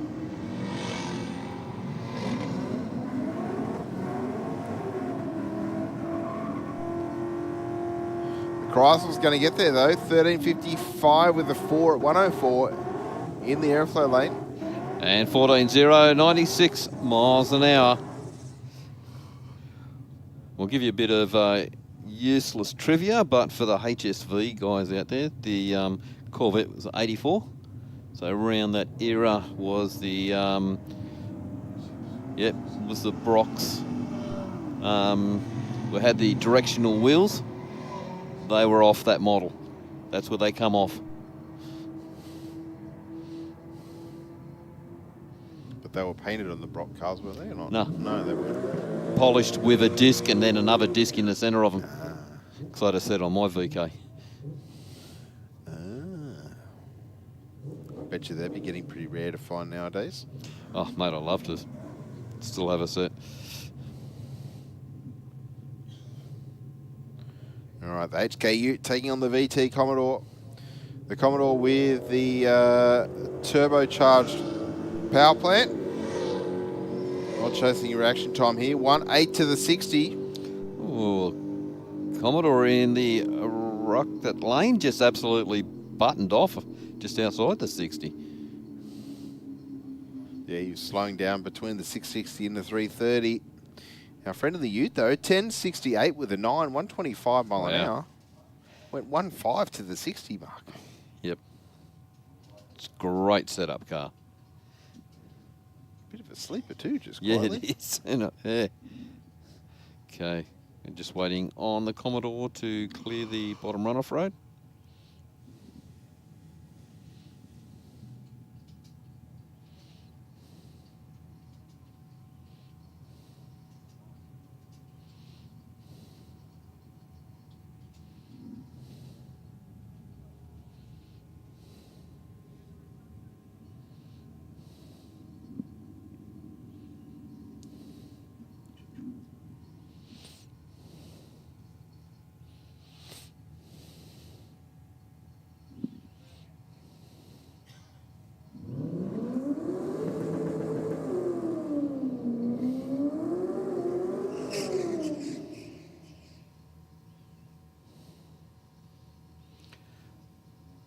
VX Commodore down the Aeroflow lane. This might be a VX Bellina. Yeah, the Bellina looking in fantastic nick from up here. The P plates on display.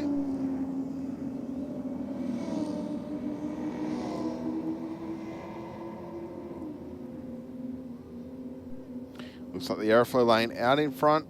And a 13.69 with a 7, 100 mile an hour at the top end. And 14.8 at 96 miles an hour. All right, now we have the Mercedes versus the BMW. Right after we have some red light action, that's the...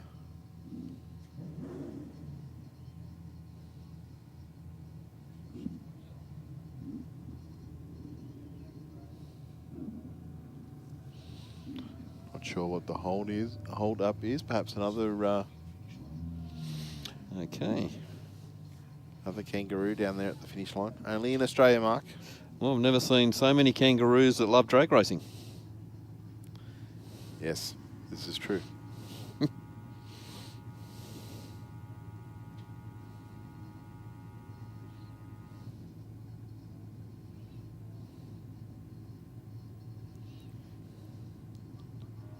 All right, the BMW into full stage.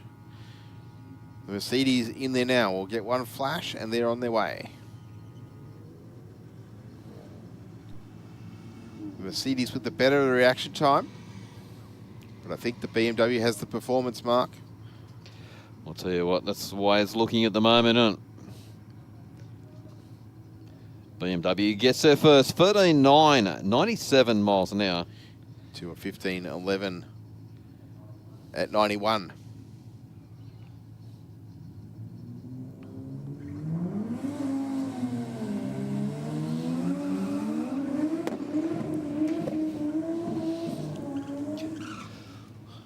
Two Turbo Falcons.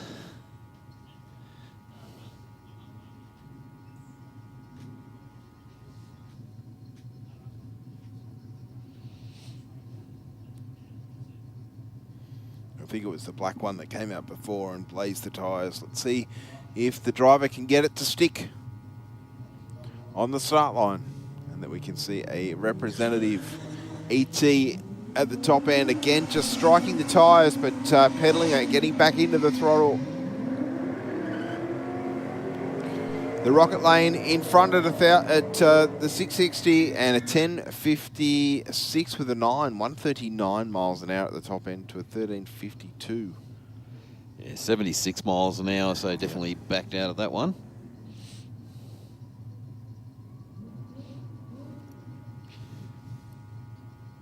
The VZ Commodore in the Aeroflow lane up against the Falcon.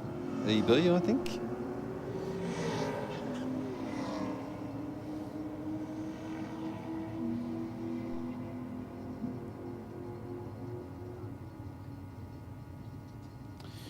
And a 12.11 at 112 mile an hour. And 14.7, 93 miles an hour. That's a bit tricky for you, dyslexia there. Yeah. All twos and ones in the airflow lane.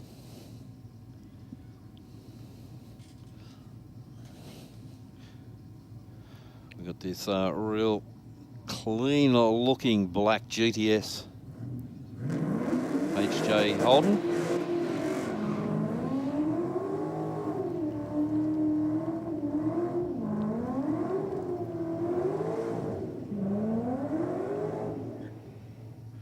Against this VE HSV.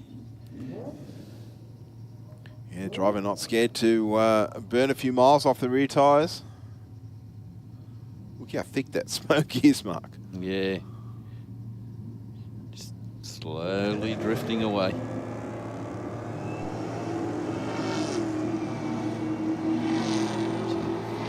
Yeah, that supercharger in the track mics. 11.0, 127 miles an hour to a 12.4, 111 miles an hour.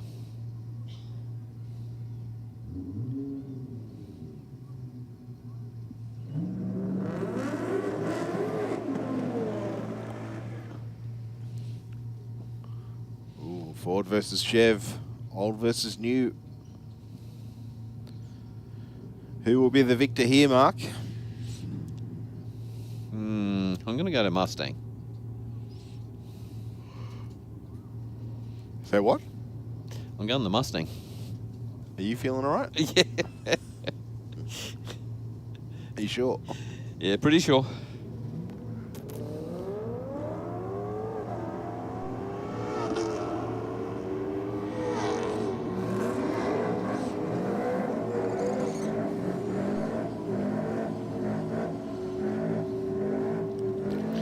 And 12.3, 116 miles an hour to 14.2 at 100 miles an hour even.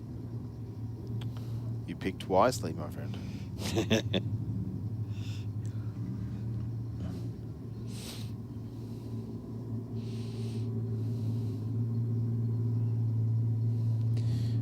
smoke just slowly drifts away. It will be interesting when those Burnout cars come out to the Sydney Dragway pad, and Mark and I can't see a thing. Yeah. Looks like a bit of a problem for the Mustang. No, got it sorted. In the meantime, an 11.99 with an 8. 119 mile an hour at the finish line. And 17.8 at 100 miles an hour for the Mustang.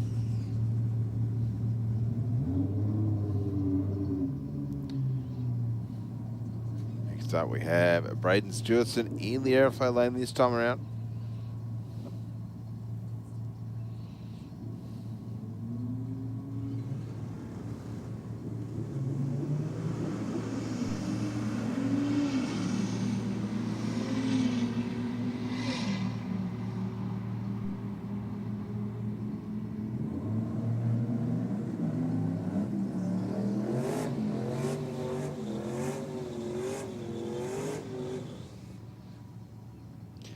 Big burnout from the Commodore.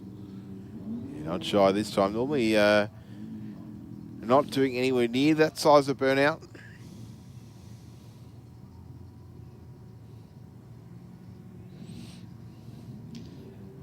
In the meantime, we've got the Supra sitting in the rocket lane.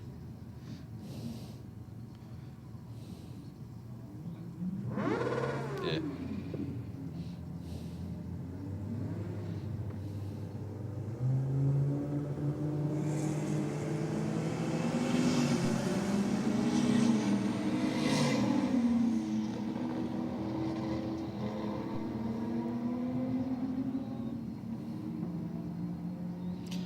.995, 140 miles an hour for the Commodore, and 17.5 at 79 miles an hour for the Supra. Definitely not a true reflection of that car. Oh no, no, that Supra much quicker than what we saw just there. Moving into motorcycles now.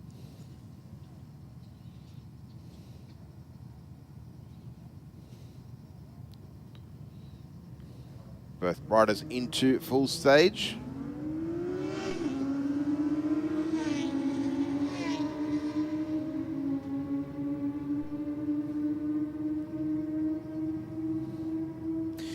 And a 10.59 with an 8, 131 mile an hour. And 11.3, 125 miles an hour. I think one of those riders was in the throttle well after the finish line there, Mark. I was nearly going to say we got a stuck throttle, but that would be a scary thing. Very much so. Definitely be searching for that kill switch. Yes.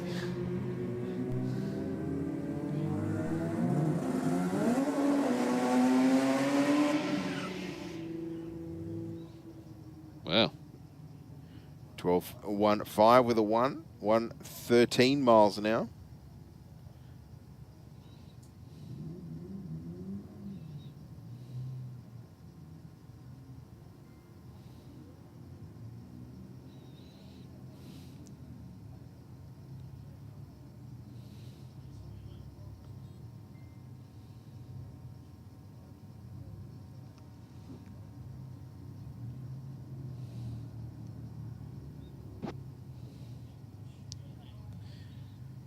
Just waiting on the rocket lane to move up to bring that second stage light on.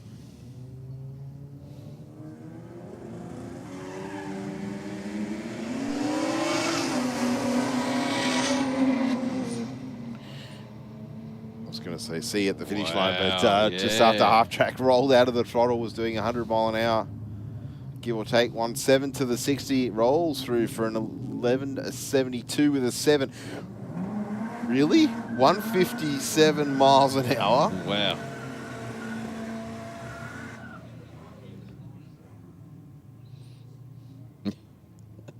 A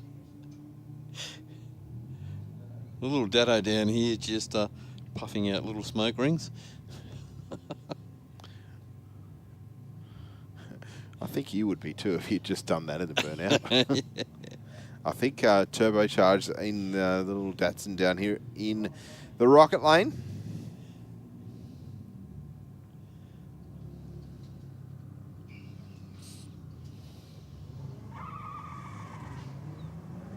Oh. Getting way out of shape. Tell you what, Coming though, on strong. Yeah, I think, as I said, I think turbocharged. 105 mile an hour with a 14.56. And 17.4 at 68 miles an hour. With the Gemini up against the Commodore Ute.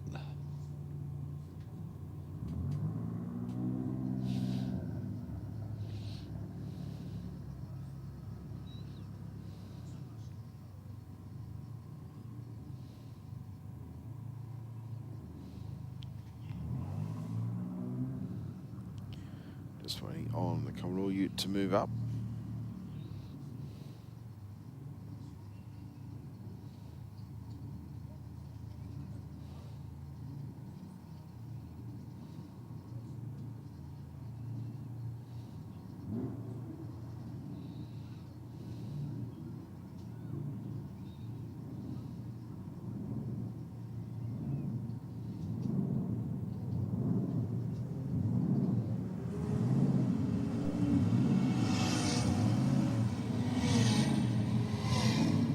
Gemini away nicely with a 167 60 foot and 11.002. 122 mile an hour through the top end.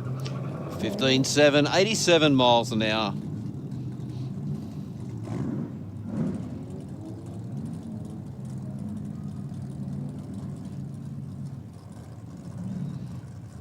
As our Burnout competitors roll across the Sydney Dragway Burnout pad.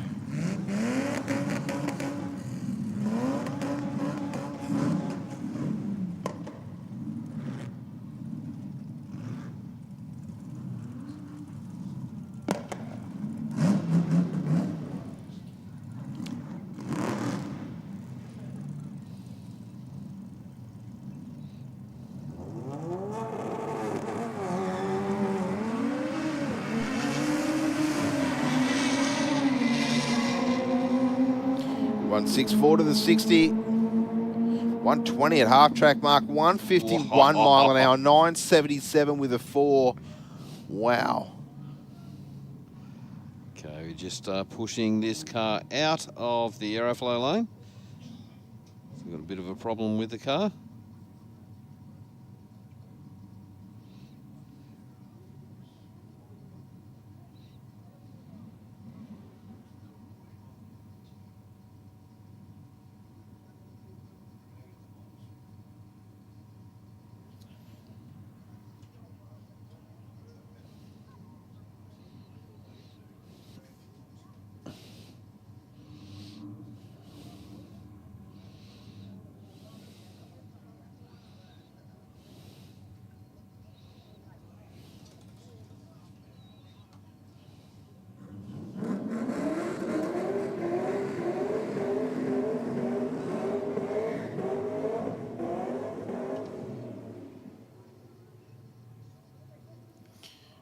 All right, Mark, I'm tipping the Commodore Ute's going to win. I think you're right.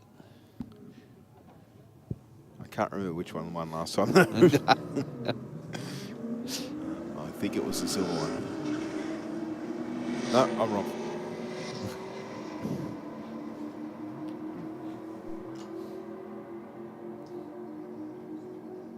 On 12.8, 111 miles an hour to a 13.3, 108 miles an hour. Yes, well, that concludes the drag racing part of this evening, Mark. We're about to get underway with our Burnout competitors on the Sydney Dragway Burnout pad. We've just seen them go down towards the bottom end. They're doing an escorted U-turn down there, and we're about to see a whole heap of tyre smoke, maybe some rods and rims, or rims, or both, and or. Just depends on how hard our Burnout competitors want to send it, as we say. Yeah, well, I know a couple of them out there are doing testing. Yes. But the other ones might be just out there to punish them. Well, they're all testing, just testing componentry to see how long they'll last. So it's been a fantastic evening. A little bit slow in parts, but all in all, not too bad. We've seen plenty of fast times, and I'm sure all of our regular viewers here at the Dragway will know that we need all of our spectators behind that row of coloured seating down there. So just have a bit of a look round and see where you are. If you are not back level with the coloured seating, you're in the wrong spot and nothing will happen until you do move back. Yes, because obviously as these cars let the tyres go after a burnout, bits and pieces go absolutely everywhere. There was someone in my local area, which I was very disappointed about, decided to do a pretty serious burnout at the early hours of, I think it was Friday night. Yep. And blew at least one tyre around the corner, and the street was covered in chunks of rubber, wire, etc., etc. Yeah. So the last thing we want is for any of our spectators to go home with any parts attached to their skin that weren't there when they came here.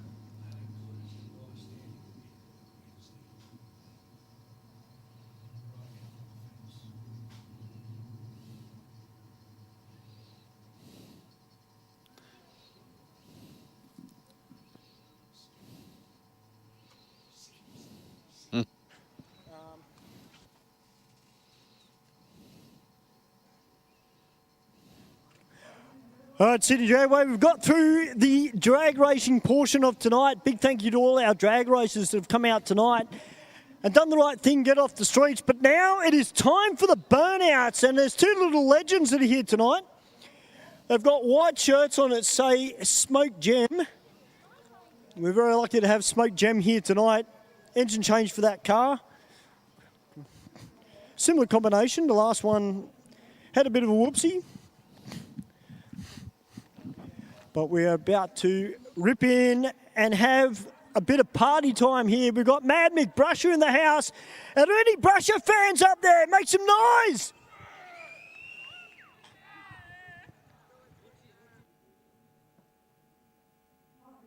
Mark and Steve, I didn't hear you two cheering. Yeah, sorry, mate, the mic was off.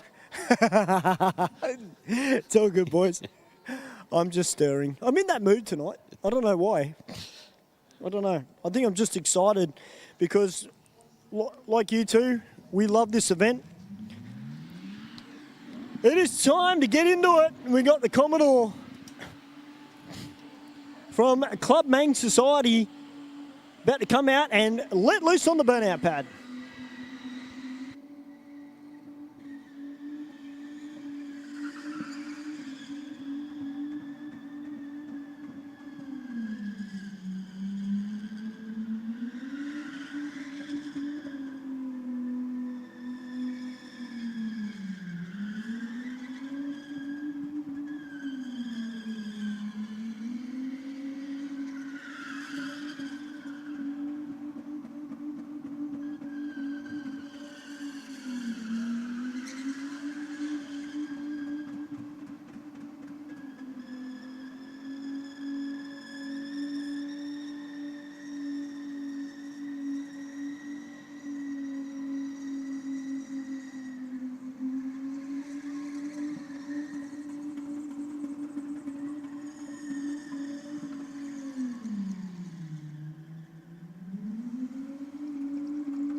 Great stuff there from the Commodore to kick off the burnouts here at Aeroflow Race for Real. Next up, we've got another Commodore from Club Mang. This is One Sus VP.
Great stuff there from One Sus VP from Club Mang Nation.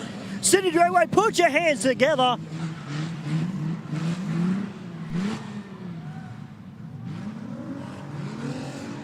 right, ladies and gentlemen, the moment we've all been waiting for. If you're watching from around the world on YouTube, do not move from your screens. Mark and Steve, it is time to get fired up.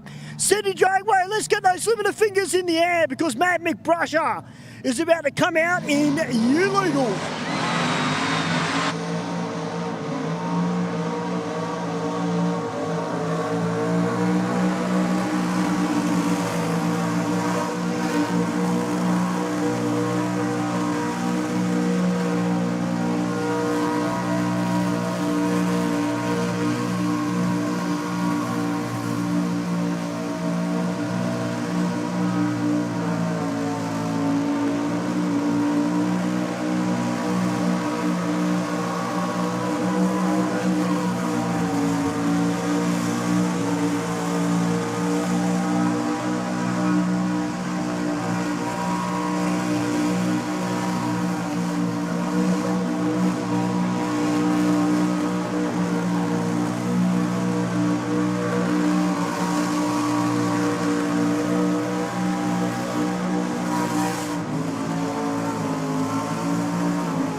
Sydney Dragway, stand up, make some noise, and Mick Brasher in ULEGAL. He hasn't lost it, Mick Brasher. Put your hands together, Sydney.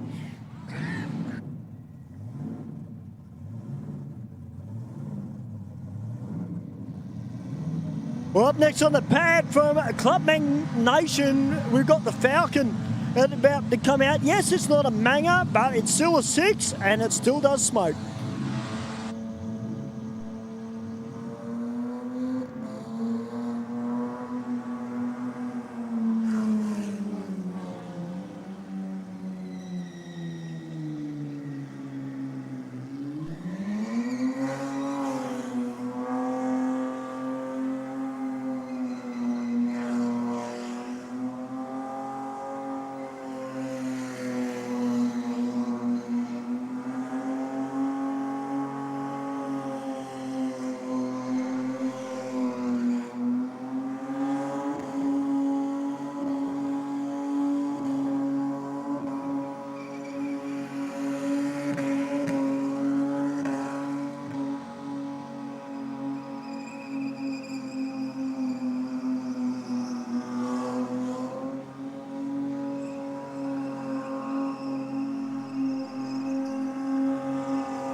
Great stuff there from the Falcon. That was a good, solid skid.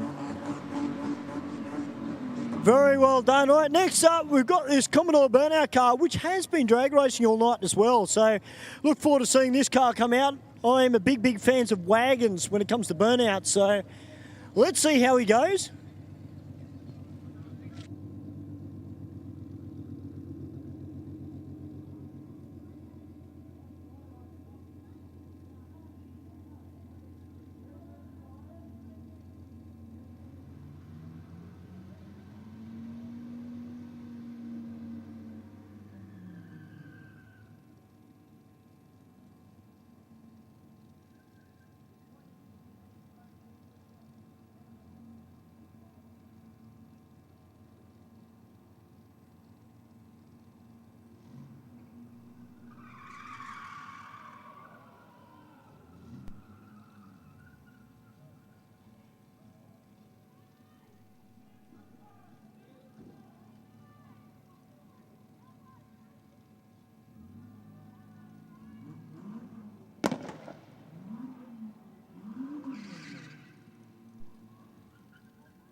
Well, of course, we've been drag racing this car all night.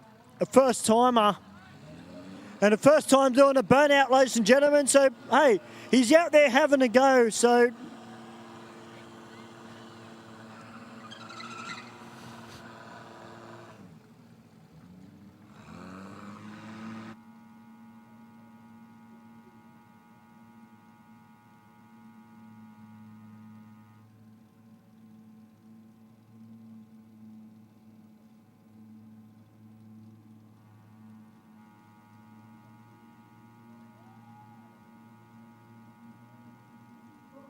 guys, put your hands together. He gave it a go. His first time on the Burnout pad, first time drag racing.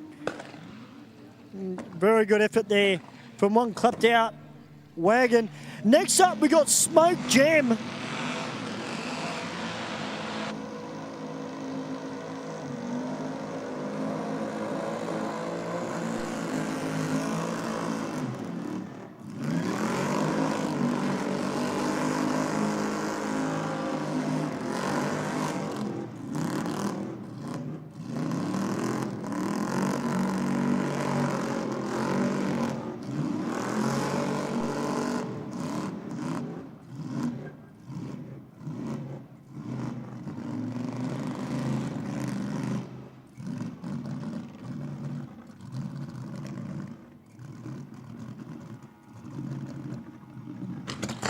A new engine combination on board for Smoke Jam.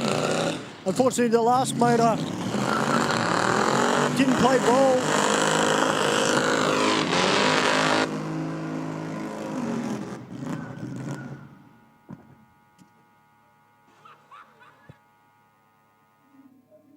A few sparks coming out the front of it and leaking liquid all through the bottom.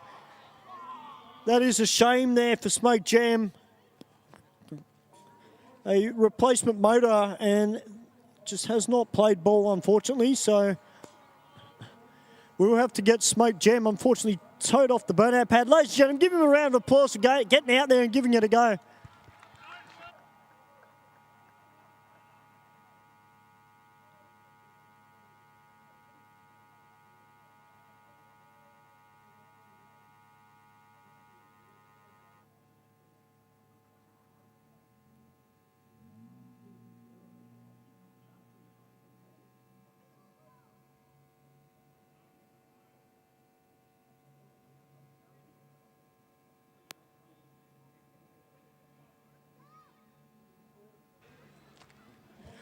Well, ladies and gentlemen, we've got one more Burnout to come.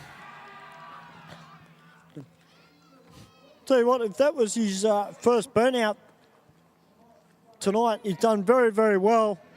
Hopefully he can back it up with the next one. But we do have to get the pad tidied up before we bring that car out. But Stephen, Mark, it's been a really good night of drag racing tonight. It's been tricky for some people. It's been a dream for others. And it was a very, very good turnout of cars and bikes this evening to support our off-street drag racing. That's exactly right, Stu. We've managed to get a good number of competitors here tonight, and unfortunately there's just been a little bit of carnage in some breakages that have slowed the amount of racing that's happened, but our Sydney Dragway track officials have worked their tails off to get the track back into raceable condition in a relatively short amount of time, considering the size and amount of cleanups that we've had here tonight. We haven't had a decent cleanup for a while, but we've certainly built some credit up for that tonight, hopefully, and it's always fantastic that all of our spectators have stuck around, of course, for the Burnouts here tonight, and it looks like Smoke Gem has got a few issues that need to be sorted out in that new combination. Let's hope that can get on top of whatever those problems are.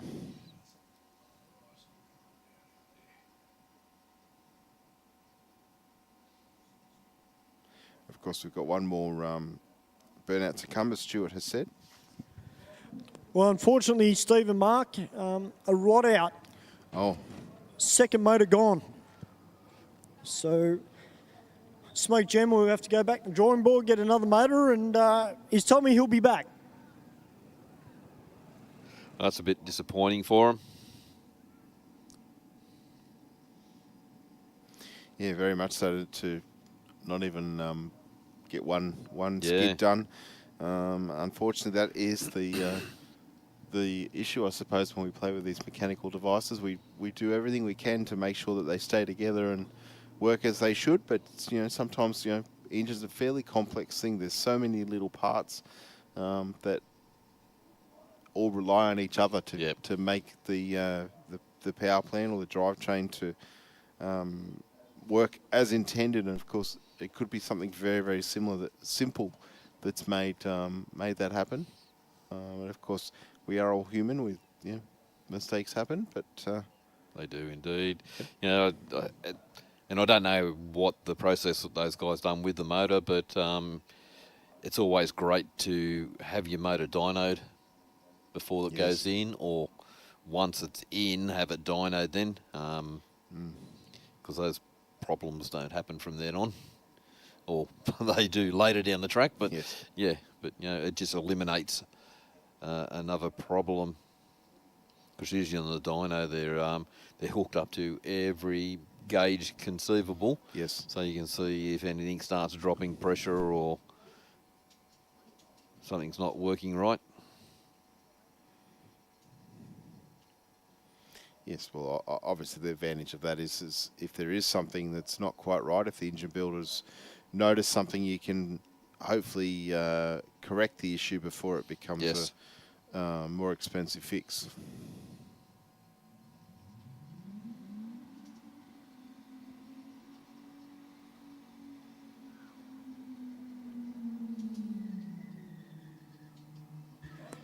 All right, he had a really good first skid. Let's see if they can get another set off in under 3 minutes.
All right, less than 20 seconds. Can he get the tyres off? He is trying desperately to get those rear tyres popped.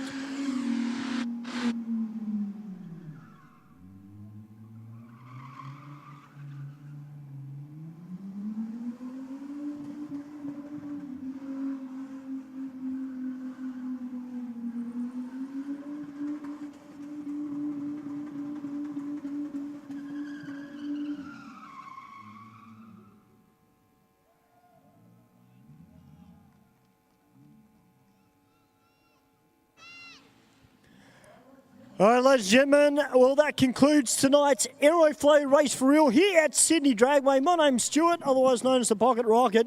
Big thank you to all our racers and Burnout competitors and our crowd tonight. Don't forget, guys, people are out and about in the pits. Please drive sensibly. There are kids around.